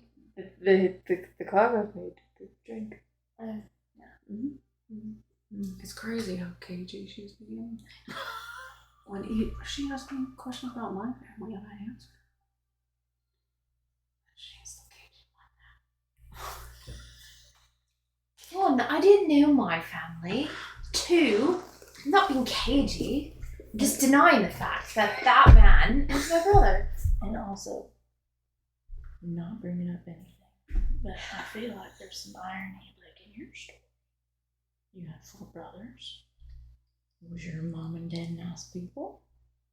You're a pretty awesome person. Good things sprout from bad. That was pretty succinct. Good things sprout from good people as well. No one's debating that. One person's debating that at all, Oak. Huh? Corrid's face. It's okay. Maybe. Okay. I'll take a second. The 2, maybe the quiet one, and then like we all like look at Oak and be like, this is an intervention.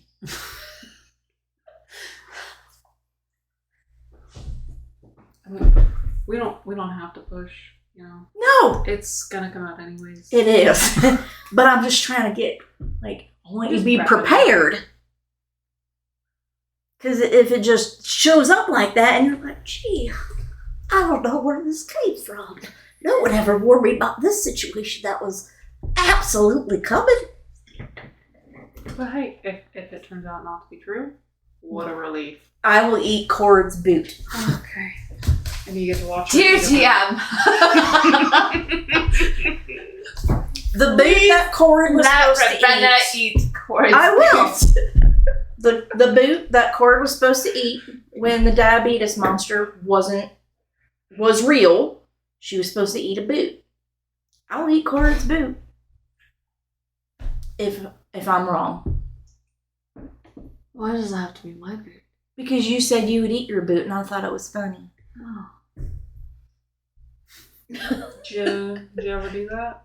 I'll work on it. A nickel a day. A nibble a day keeps the demons away. It's the Lord of Twilight away. I don't know. I was going to say Lord of Twilight because that one's in there. So we do know and love.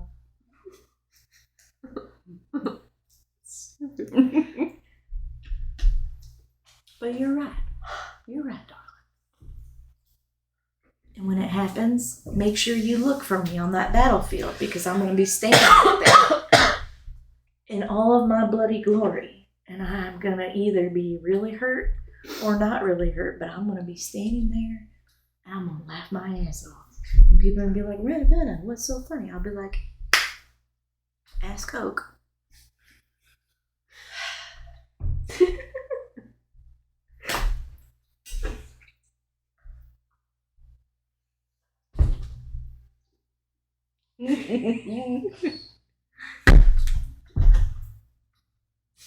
What are you eating, Oak? Oatmeal Where did you get oatmeal from, Oak? from the bar. I didn't see you bring that with you. Just because I didn't say it didn't mean it Oh.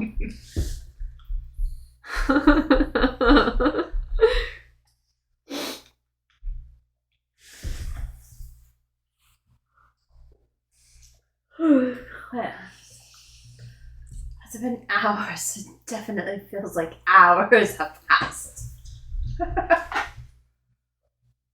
Probably not even midday mealtime. Second breakfast.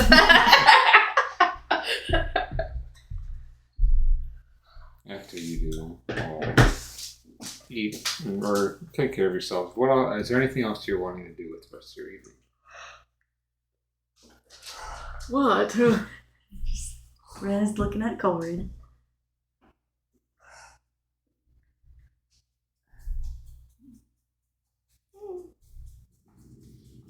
I think Cord wants to stretch. I don't know. Like, she don't do yoga or anything, but like, Just stretch out. yeah. I can help you with that. She didn't say that out loud. Oh, okay. Who would I be saying that to? The fire. Like, maybe I need a straight.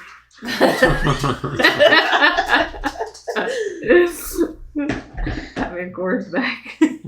Where are you going to stretch? That little cabin is small. I know. Maybe she'll go to like.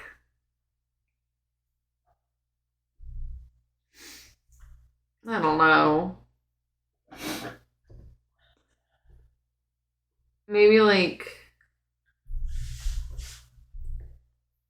Were there any people like remember the first car that we went through that had like booths and stuff?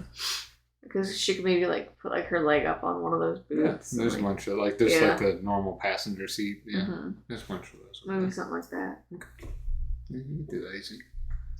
Are we all following Corrid?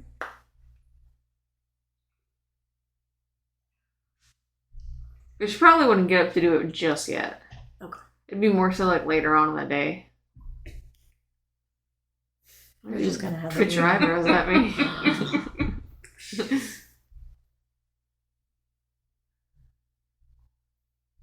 Tell us, darling, what's in your mind?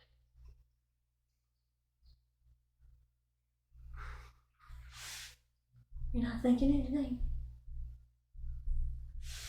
Man, I wish I could do that. It's a gift. I can never turn my brain on. My brain's always going. That's gotta be exhausting. There are times where I don't want to be in my own mind. Well, I mean, if there was a way for you to come and take a little vacation inside my blank noggin, I'd let you. Do I need to give you a pick me up now too? There's not a blank noggin in there. You're smart and you're brave and you're courageous and you're amazing, darling. For sure, thank you so You're much. welcome. Thank Okay, thank you. See, Thank that's how you take a compliment, Oak. You just accept it. You just when Yes. you're in stressful situations. What compliment? It's not that I'm dumb. I'm just avoiding fixing problems. and Darla's fist just kind of tightens up.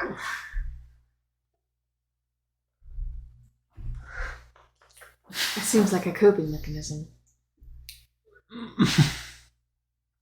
Well, when there's nothing that I can do at this moment, it's better to just be calm and wait till the next step. I just had a thought.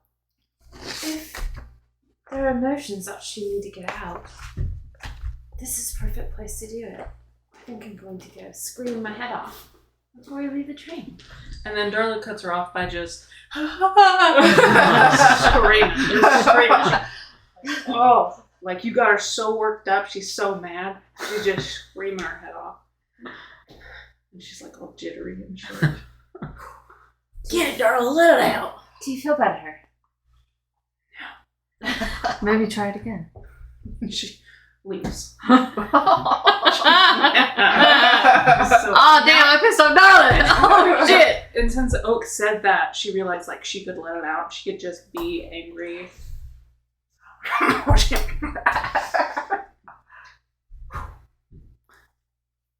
So you come on the train. Which way you turning? Oops. Oh god! Right, she's Carver's gonna bedroom. She's gonna head for the mail car. It's a good place to do that. Yeah. As you are turning and then going heading towards the mail car, as the door opens, Carver's right.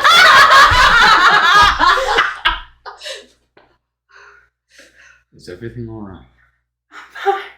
Can we hear this? No, because she left. She's in the mail. Oh, I thought he was like right in the No, doorway. and it's like when you're heading into the mail car. Oh, okay. Like he didn't know you were right there. He was walking towards that direction because of the abrupt yell.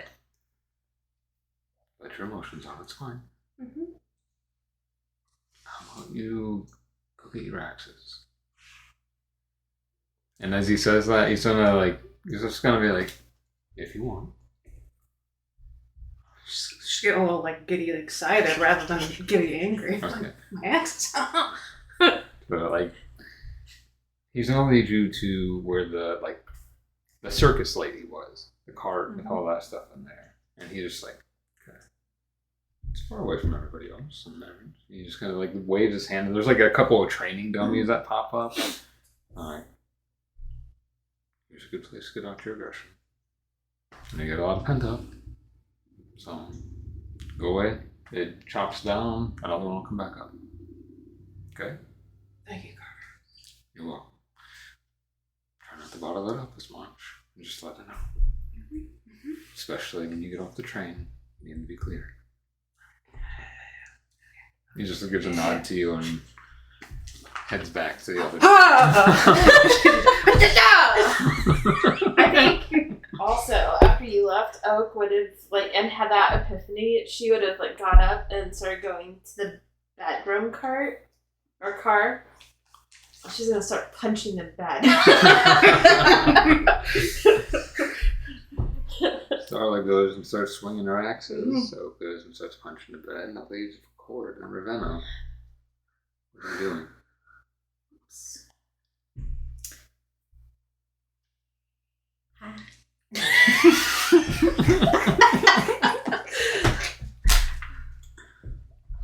Still working on that drink. It's just about done.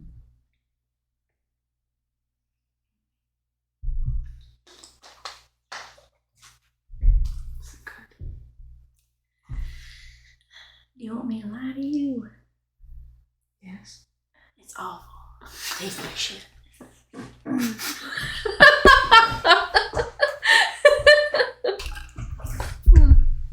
Don't look so happy when you drink it.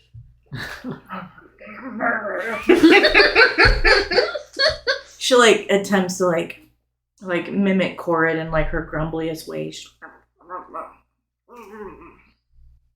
Awful.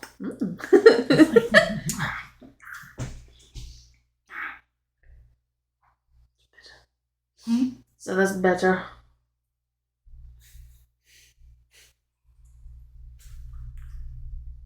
You okay?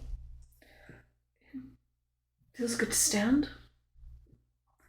I would like to try to work my muscles.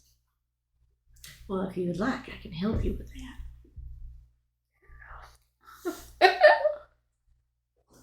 I got you. Arch and I do this. I don't know what you call it. She called it something. Can't remember exactly, but she do some crazy stretches. I can get pretty flexible, so it's I can help you. How small is this room? This room definitely would not be She tries to like actually knock off a vase. Oh. Say like any of the other cards. So kind of like saunter towards the door. Corrid will Ravenna will get up and follow Corrid. To the booth car. Who are we passing? You're passing every car because it's the first car. So you're passing. Well, the one with the passengers and things.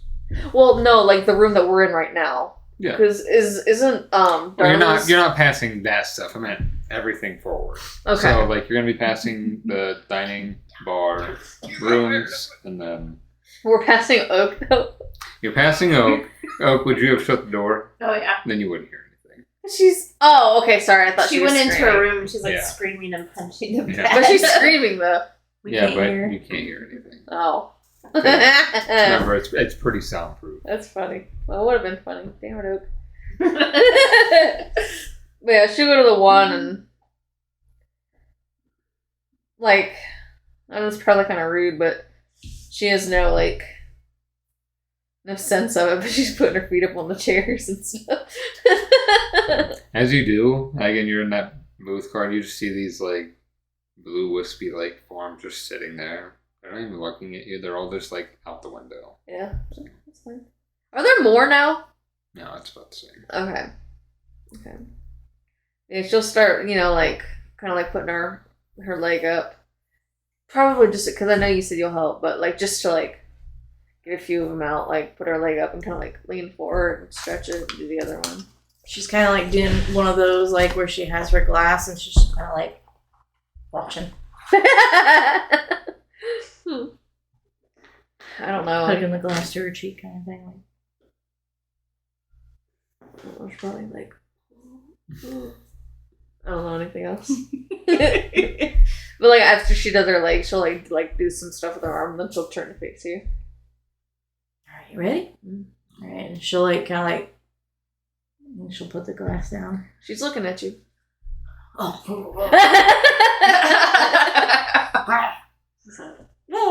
Hopefully, I never have to drink that again. She grumbles real. Ravenna kind of like takes her finger.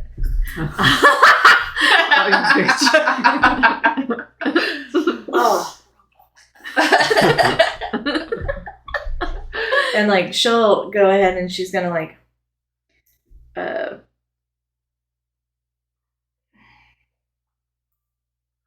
try this first. Well, what hurts? Does everything just hurt? Like, do you feel like everything needs to stretch? Okay. Well. Okay, go ahead and lie down on your back. And like Ravenna kind of like Ravenna will just kind of think about the stretches that she used to do with Irish in the back 40 with her running. So she'll put like Corrid through a series, and one of the ones that she'll do is she'll kind of like lifts Corrid's log of the leg. I was gonna say it's meaty. And she'll like lift it and then just kind of like try to stretch out like the lower back, the hammies, the. So you're like doing it where you push. Mm-hmm. Yes, of course. You farted. No. She might be nervous. She does get gassy when she's Ravenna, you and Irish are very flexible. Corrid, a lot of strength, not as much flexibility, and still a little sore. So as you're like pushing back, like you're like not wanting to give way to like it hurts, but it's not hurting, but you can just like, I'm not that flexible. Like it's Ravenna's like pushing back more a little bit, not like all the way. like she won't like be gruff about it. Like she No. knows like when there's resistance, she stops, but she'll try and like push past the resistance just a tiny bit. But it's that little bit of a push, like even where it's a little bit. And she'll like pull back. And she's like, how I get, like she's kind of like not being perverted. Ravenna's being very professional at this point, kind of. She's like on her knees and just trying to like give her like that stretch in her hip and her back leg. Do you ever stretch? Good God. Stretches. If you don't stretch, this is how you end up like this. Well, this is not how I ended up like that. Because I got I bit. bet you were this tense before. I don't think so. She looks down and raises a really high eyebrow. No. So she'll just kind of like ignore, but she'll just go back and forth between the two, and then kind of like teamwork stretching to like give her like pull and then like pull and push. Yeah. So just she'll put her through like a series of like stretches to like try and like really open up her back, open up her lats, shoulders. And maybe like Ravenna will find like, oh my god, you're so naughty, and just be like, naughty, not naughty, sorry.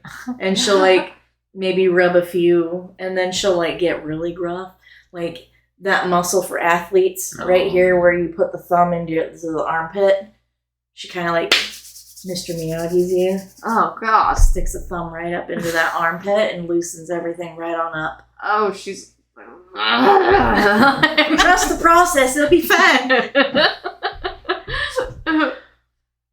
She's letting it happen. Sure. Long, vigorous stretching with Ravenna. She doesn't like overexert her. No. She's actually like being really A careful. little pain. Like you can A tell lot Ravenna's- painful, especially with the. Ravenna's not trying to hurt you. You're really sore. And it's probably gonna be beneficial, but it's painful in the moment. Like something we're gonna have to tell Oak. Trust the process. It's fine. She'll come around.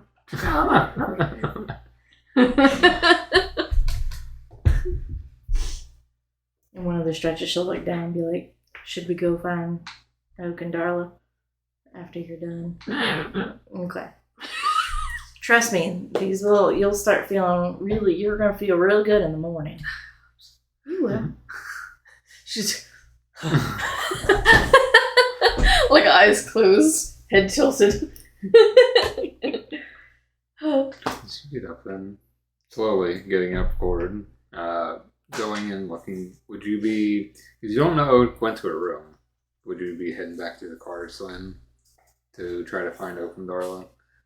So going through the cards, going through each one, eventually you come to the circus card. By this time, Darla, you're getting pretty warm. Like you've done a lot of hitting and you're just kind of like, you know, that like slow hit where you're just like hitting things and you're just like, but you're still kind of finally getting that release and relief from letting out all that energy, that kinetic force bouncing against you and against it. Getting that nice workout with your muscles. You walk in with Darla, like chopping, like there's all these like dummies. I am so proud. You feel better? And then she looks at Corey. And she get it. That's a dummy. Why are you mad at me?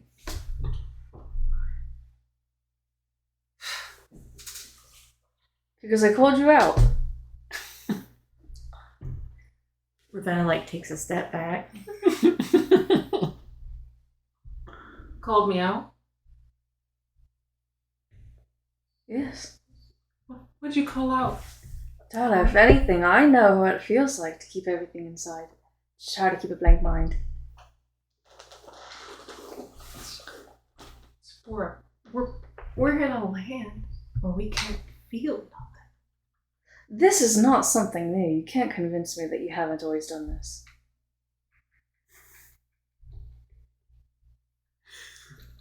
Ravenna brought her glass with her and she's still just... Okay! Can she smell that? Put that away, you bitch! Put her back in the car! No, we're just in. She put it behind her back. Yes, this is new. We're only this land. Insight check. Is there a line? That's a deception. Deception. Do I roll for deception? Yes. Yeah. You have to roll for deception against her insight.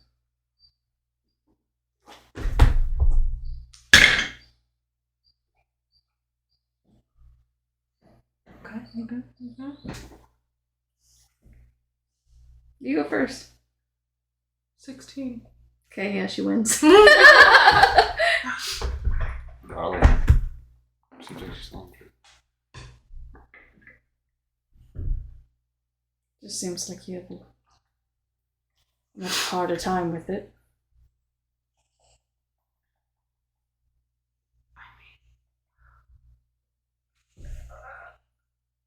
When we all met, I feel like I was perfectly outright sullen. Outright what? Sullen. Solid? Sullen. Sullen. Okay, sorry. Sorry. Sullen as in sad? Yeah. Okay. That's emotion. I was letting that out. Alright, if you say so. But if it ever does become a problem, like I said, I know how it feels.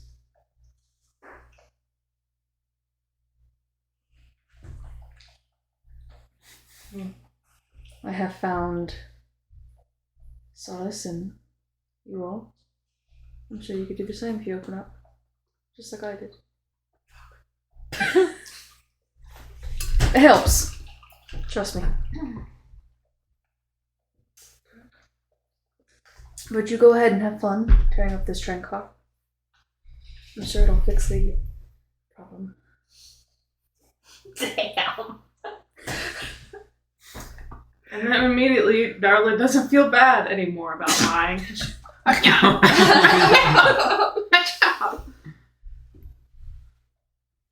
Just pass on through. I'm busy. I'm fine with that. Let's go find Oak. Oh, maybe. I'll talk to you soon. Okay. And then, like, as you go out the door, you just hear Darla screaming, "Ah!" As you're passing through cars, you didn't see Oak in any of them. General assumption would be she probably went back to the room.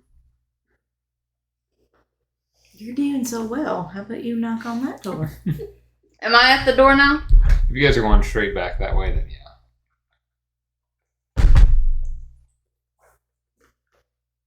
You would hear the knock. Oh, I know. Okay. No answer. No answer? No answer. She's gonna open the door. Oh, no answer. There's nobody in there. So, So, you open a door. yeah. What if the door is locked? I don't think these doors Lock it. can lock. It didn't lock from the inside. Well, you never said you locked the door, so we don't count. So, what would Oak be doing?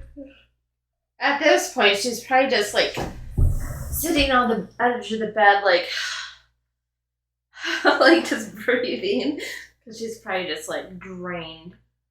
And then she just looks up.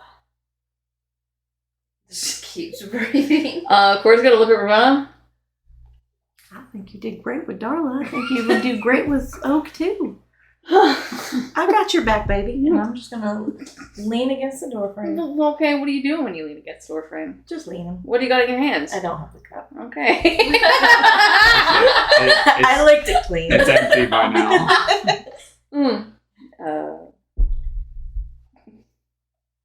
How are you doing, Oak? Just envy. You feel better? On my way to feeling better. I think it's helping. I definitely feel like that helps. Well, that's good. That's good.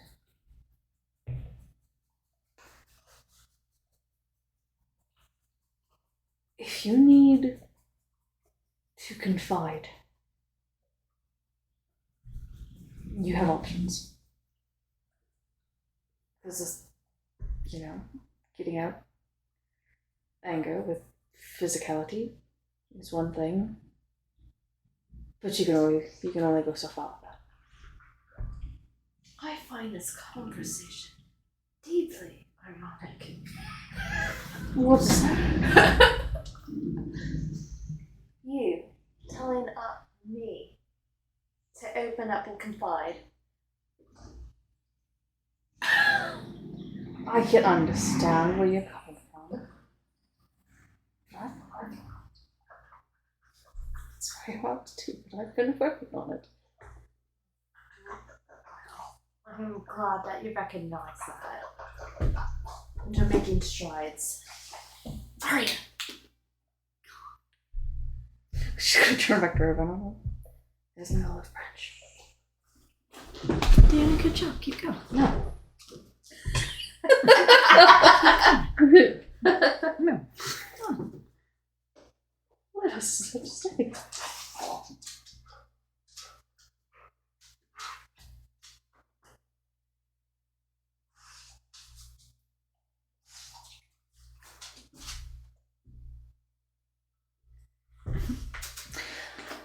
Well, Donna is,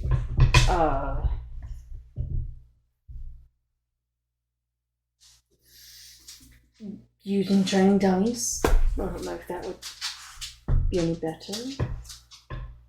Instead of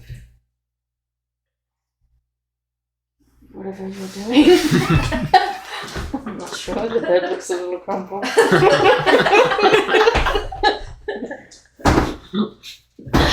I think I'm good. Just needed a release.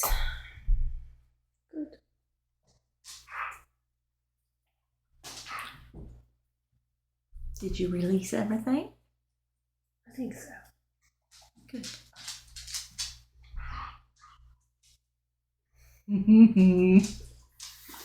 It's gonna be fine. I think it will be.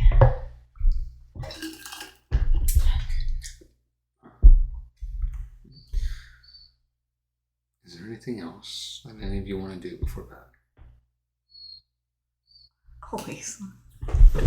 What? Are you gonna continue beating on the pillow?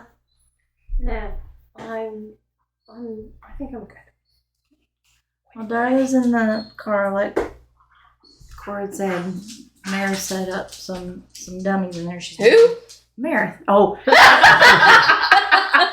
Carver set up some dummies. So she's beating the shit out of them if you need something more solid. I think I'll go visit her. Dummies. And if you need anything, let us know. Okay.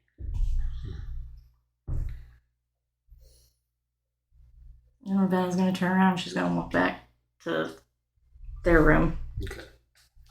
So as you go to visit Darla, Corrid, and Ravenna, what are you doing?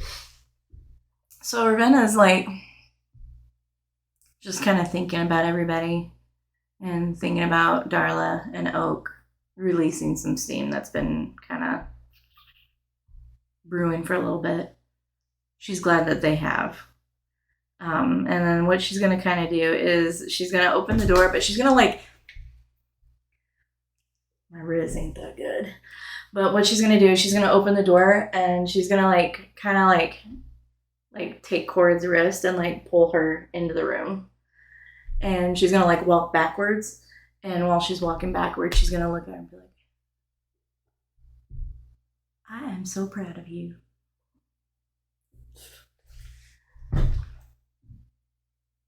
Look at the strides you've made since the first time you met me. Yeah.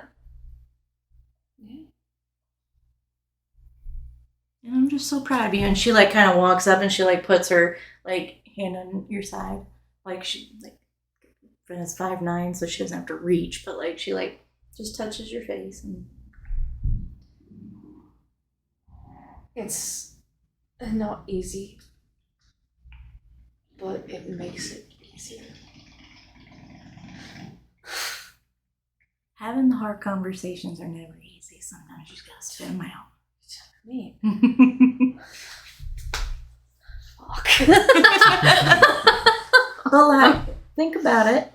From the first time you and I met, if we were in the same situation, plop first day Corrid into this situation. Could you imagine? No, I don't think I could.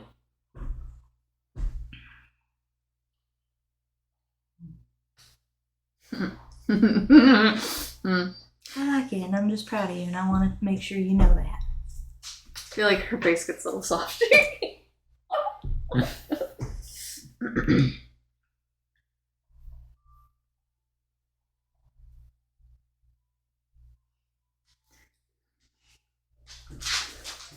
wish I knew how things would turn out back then. What do you mean? Not have been so me.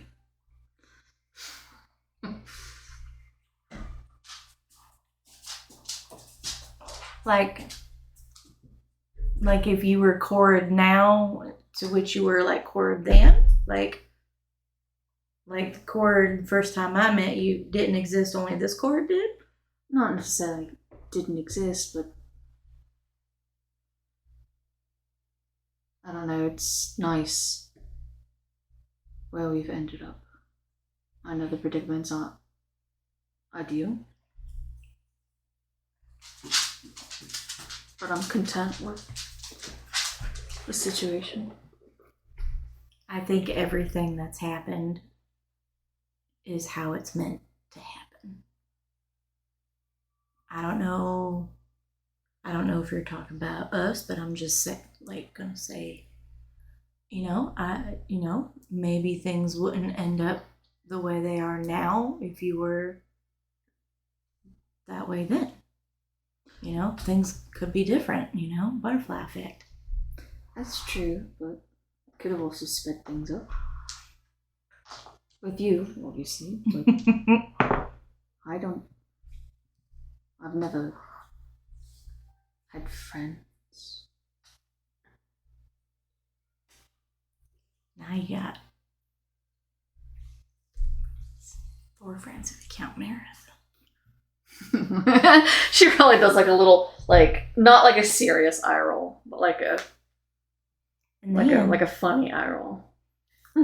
On top of that, think of all the people that are going to come into your life if you and I, like, someday, if you're like, hey, Ravenna, I like you, like I said before.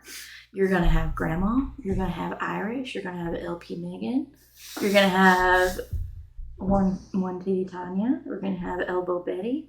You're going to have everybody in the Feywild as, like, it's going to be in that order. People behind your, to have people behind your back.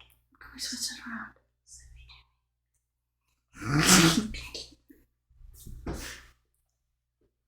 Like, you want Irish first and then Grandma? Maybe Sunflower Sally instead of LP Megan. I guarantee when we get to go back and we go to the pub and LP Megan has some beers in her and then all of you have Glimmer Grog. She's just gonna have beer inside of her. Oh yeah, no. She got in trouble for that before. So she's not allowed to enter the pub if she is someone that she's been told that has to stay out in her tent. She lives in a tent. Well, partially. It's her sex tent. Unfortunately, she doesn't do it like in her house. Why? I don't know, because it's very, we can all hear it. I am lucky enough that I can't hear everything, but there was one day I was walking by and it sounded like bassoons and angry turtles were having fights out in the backyard tent instead of her just being inside. Does the tent have loose flaps? It does. You hear it Also. all the time. Yeah. So she's not allowed to enter the pub unless she is just her normal self. Wait, I thought the other one was her normal self. She had sex in the bar. With other people there? Yes. Oh. How did that go? Well, the owner had stepped out, so it was kind of one of those things where she just kind of like, it just happened, and before we all knew it, just crazy sounds were coming out of the corner of the pub, and we all looked, and we were just kind of like flabbergasted. But then he came in, and he like spray bottled her and was like, no, down, down. And he's like, I told you about this. And he like ran her out. How did it sound when she ran? Like, I'm trying to think about We know how it sounds when she walks. it. Yeah, it like imagine that of how she walks, but in faster repetitions. It was like, but sometimes it would go like.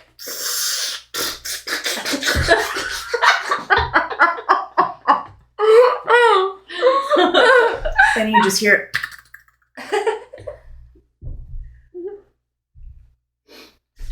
I think if you get a couple of beers and you listen to her, oh my god, that'd be funny. As much as I hate to say it, I don't know, I might be looking forward to that. It grows on you. Mm-hmm. Yeah, I think it could. Wait, like like that Shrek meme.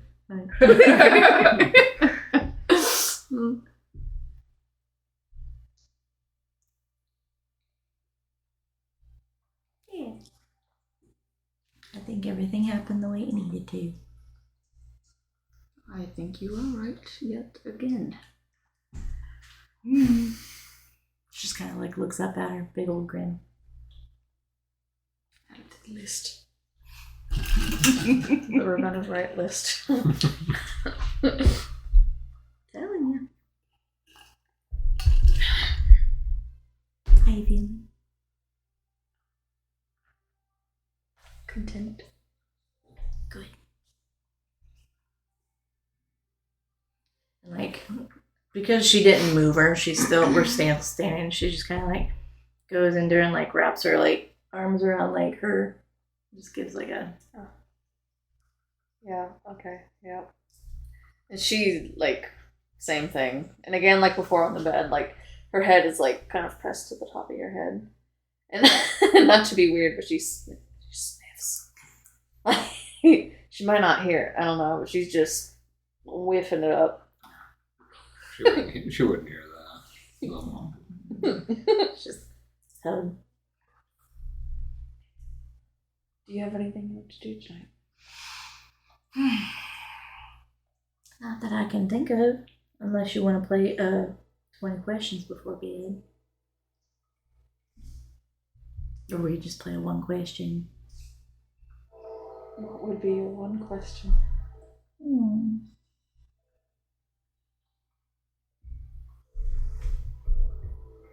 I think my one question would be kind of selfish, self-serving kind of thing. Are you happy that someone like me has come into your life, or do you wish that it was kind of like, maybe I should have left her in the pub? I feel like she wouldn't have even let you finish. Yes. Okay.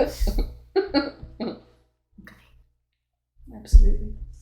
Just make sure you tell me if I ever get to be too much.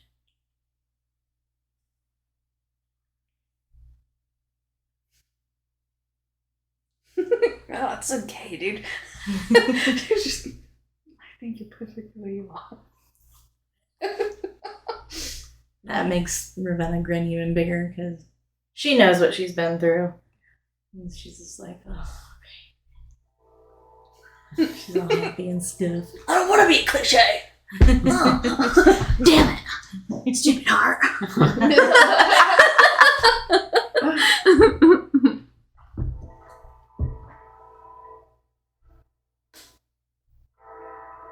What would be your question? What do you want to do after all of this is said and done? Like after this Everything. or after all of this? Everything. Well, that is a lot because anything could happen. But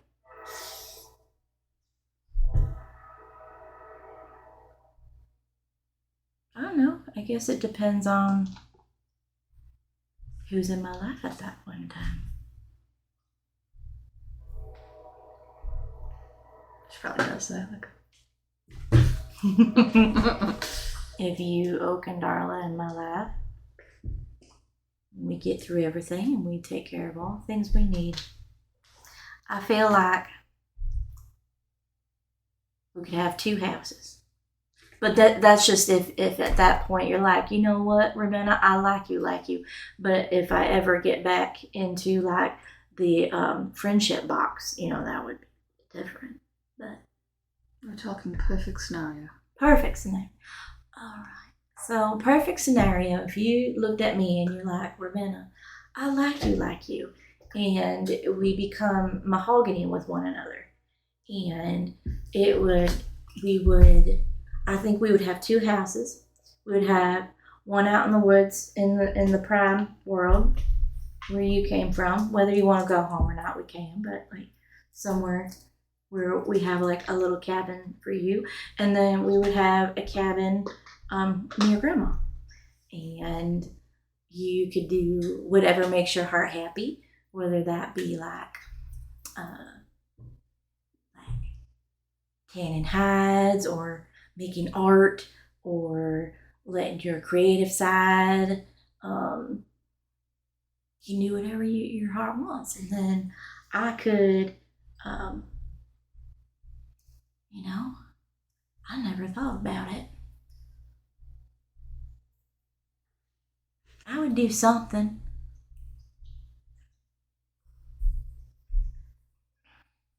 I know. It's funny. I never thought that far ahead. Something we can work on. Yeah, I like that. And she just kind of like looks at me and she's just like, Something to look forward to. And then we would have Princess Oak, Queen Oak by that time. And then Darla and Marith, they could have like a summer home in the Feywild. So they could come visit us in the Feywild. Because by that time, Grandma would be like, hey, you're a devil, but you're not that bad. You're pretty cool. So then she was like, I'll let you in for like a vacation time. And then we all just get together and have barbecues.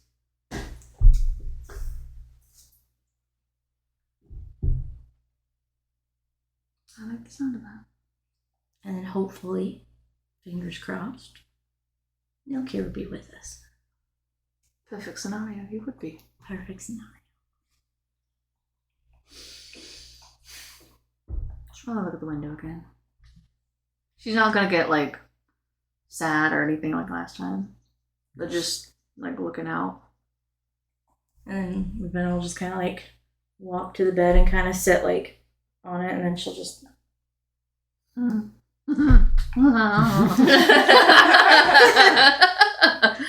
She'll walk up and like kind of stand in front of you. She'll just like kind of like pull her down and then pull her like down next to her and just kind of like. Is it like bedtime? It'd be about bedtime. Okay. We did that a little bit through the day and we're really tired. Yeah. Yeah, it's about bedtime. Does Ravenna fall asleep before Corrid does? Roll these. Yeah, I would say let's. Yeah. Whoever rolls lowest falls asleep first. 18. Natural 20. I thought I had that. Okay, so she'll be like, and then she'll like kind of bring Corrid down, and then she'll like just kind of like shove herself like you said like gears, and she just kind of like fits under Corrid's arm, and she'll just kind of like take off her boots, and then she'll just kind of like curl up with her knees up, and she'll just like lay against Corrid and kind of like wrap her arm like this, and she'll just kind of like. Okay, cool. So, when Ravenna's asleep, and Corrid's, like, lying awake, not, like, lost in her mind, like she usually would be. But, like, when Ravenna's passed out, she'll, like, take her necklace out from her shirt, and she'll be, like, looking at it and stuff. And she'll, like, look over at Ravenna, and she'll look at the necklace again, and just admiring it, and before she goes to bed, she'll just kiss it and Put it back into her shoes. And then she'll go to bed. Corrid and Ravenna fall asleep. Oak, you find Darla. Darla, you're really getting tired. You've been swinging those axes for a while. You're just kind of like, you're still hidden, but you're just like... I have a question. So Yes. you said that when she attacks like a dummy, does it just immediately like disappear? It takes some time for the ones to break apart. And then once they break apart completely, the ones fall through, like go away, and the new ones pop up. How much time does it take? For you to break apart. No, for like a piece that was removed. Like if she cut a head off and she held that head, how long would it take to just... Pretty much once you destroy the dummy, the new one would come through. But what if she only cuts off the head and she doesn't destroy the rest? You'd have to hack off the rest of it, and then the dummy head comes back on. So like you destroy an entire dummy with pretty much just the base standing, then a new one forms on. But if she just chops off the head, does the head stay there until the rest of it gets hacked off? Everything, like the head's gone until you get the whole thing's destroyed. Then a new one pops up. Like a new body. Like you gotta think about it like the entire dummy gets destroyed. If the head gets knocked off, the head's gone. Until the new Okay, dummy so comes each up. piece disappears right away. Okay. Well, because for sure she's tuckered out, and it was a very short second wind when Corey pissed her off again. Bro. You did good, baby. Where she's just like, she does the huffing, she's calming down, but like I want her to take a minute to just like use the dummy as emotional release instead of just physical release, where she's talking to the dummy. Oh. What do you say? She's like, she keeps like going like faking out, like she's trying to like get into the zone with the whole like emotional thing. She's like, oh punch it, you stupid dummy. And she's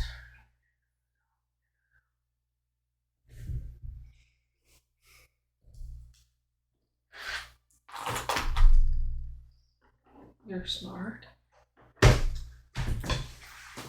You're brave. You deserve to live. We're gonna break him out. Yeah, we're gonna break him out. And then she'll split. Make a perception check as you walk in.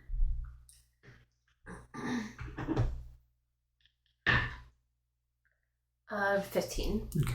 As you walk in, you see Darla just like standing by this single dummy there. Looks like she's talking to it. You just hear the very end as you walk in, like, we're gonna break him out, and then she smacks the dummy. She'll walk up and sit and say, "Indeed, we are. Can I borrow your axe?" First, Darla.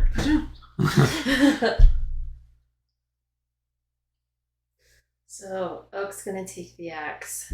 She's gonna walk up to another dummy. Because there's like multiple, right? Yeah, there's like Yeah. three. There's like three that kept regrowing when she chopped one So off. she's gonna go up and she goes, "Took my parents!"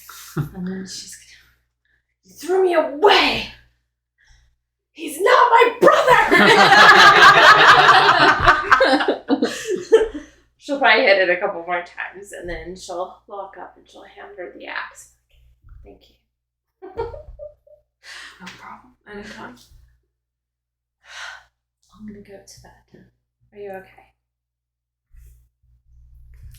I'm glad I was able to get out the anger I was holding for a very long time. Yeah, I mean, you made a great. I hadn't even thought about it until you said it. That we could actually just like feel things on this train.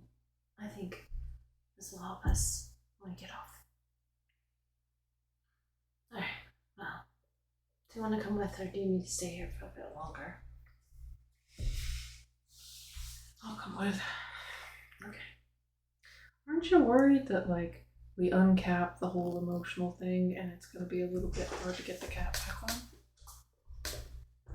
I think that I feel like I've released everything, and I feel so much calmer now. Do you feel more relaxed or calmer? Do you feel like this is giving you more anxiety? I feel like everything's just closer to the surface now. Save that for when we storm the castle, and then you can let all that emotion out onto those people that we're going to take out. I mean, I hope we don't have to kill too many of them if they're just mindless drones. Well, not them. Save it for the queen.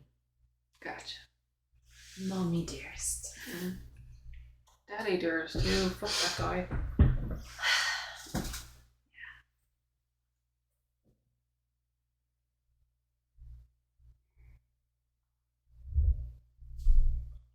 Your parents gonna suck. They definitely suck.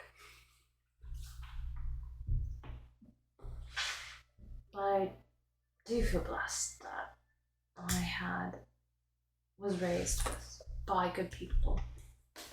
Would you tell me more about him? Absolutely. And then she'll just tell him.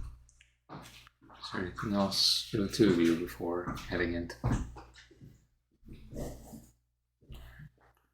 You both make your way to your bed. Easy enough. A stressful day. You fall asleep. Before we end, Ravenna, you fall asleep. Nice. Relax in Corrid's arms. Oh no. Carver's inside No. Literally. You find yourself, you dream sometimes, but it's not super frequent. When you do dream, they're really weird in upbringing and everything. Just really chaotic. You find yourself in this pristine white room. Nursery. Everything's immaculate, clean, silent. Can't hear anything. Except for maybe a few sound of like cracking of glass here and there. You see a mirror in front of you, a vanity. As you look into it, you can see your reflection. That cracking of the glass that was kind of ambient around just completely dies. Sounds hollow. Almost like you're wearing noise-canceling headphones. Like everything's just quiet. And even by your standards, the ringing that you get Like sometimes she doesn't have. is completely gone. As that happens, the temperature plummets. You see a figure appear in the mirror. Breathtaking. Woman, flawless, looks aristocratic, beautiful, dressed in a pristine black velvet and silver lace dress with lace, almost like for mourning. But it also at the same time looks like it'd be almost like an evening gown. As she stares at you, porcelain like white skin, eyes unblinking, and face unmoving. Her eyes are this very bright yet deep violet, very akin to your own, to be quite honest. Very immaculate, silver-haired updo. Not quite exactly like yours, but close. Fancy looking.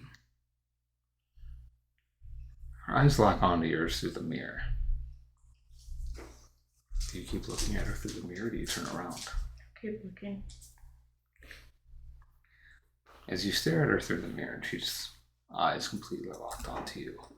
Her posture, immaculate, even more so than your own.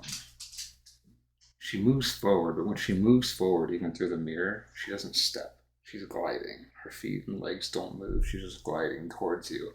Her posture stays like this, understanding straight. Nothing moves. Okay. As she looks towards you, just watches you. Do you say anything? I think she would take a couple beats, and then she'd be like, "Who are you?" She still doesn't blink. She looks directly into your eyes. Your heart is beating so violently. Why do you keep it caged away?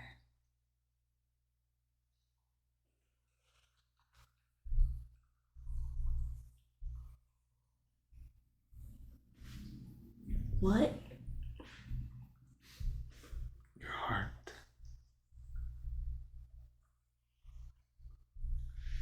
It beats violently.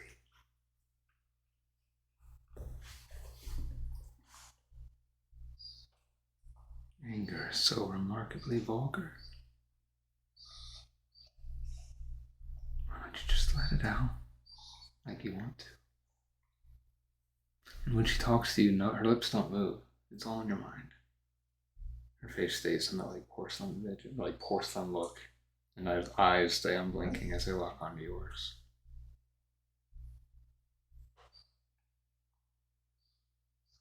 Ravenna just kind of like, she does this too. She's just kind of like her hands over her ears.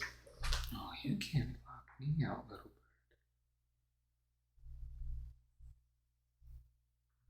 What are you? I'm your salvation. Don't like that. No. I'm gonna make you perfect. I'm gonna make you how you should have been a long time ago. Ravenna like takes a step back. Like, oh, I don't know if I like that. You take a step back. You feel movement in your arms. Not all over your arms. From your elbows to your shoulders, down your leg. You can feel shifting and churning of the smoke that's on your arms just moving around.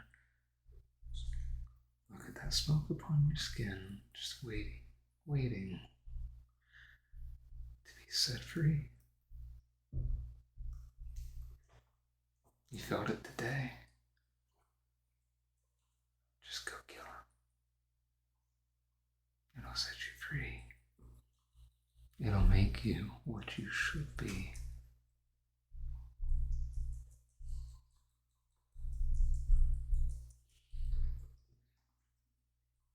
Who? I don't want to kill anybody. I'm not. No. As you're like fighting it, she glides forward closer to you, like right up behind you. You can feel the presence right behind you. And she's still no anger. She's taller than you. She's even taller than Corrid. As she's standing and looking at Okay, so she's behind me, and I see 'Cause her you're looking through the mirror. Okay, I got you now. So, God. as you're doing that, stop holding back. I don't know. She's gonna try and be herself for a second. There ain't nobody near me right now that I want to kill, and I don't plan on having any more accidents. As you're sitting there talking, you feel yourself forcefully get sat in like the vanity chair. Hard. She like tries to resist it. And as you do, you also feel like your mouth get like... Same way that her face is porcelain, your face begins to get like that. And almost like, it's like crystallizing. Cold. Anger causes imperfections on your face. Anger causes imperfections in general. You'll feel so much freer when you just get rid of anything that makes you angry. And the white wolf. Why don't you just go kill him the next time you see him? It'll make you feel so much better. I was just thinking to herself, she's not gonna do it in cold blood. It's gonna be if he's attacking Corrid or the girls or me. It's not gonna be in cold blood. She's just like squints and she's thinking real hard. Like wisdom save. Oh God, Ravenna.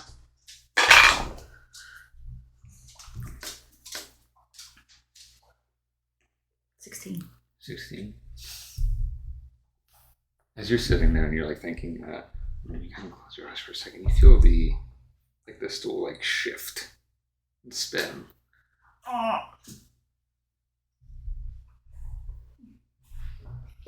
Do you peek up?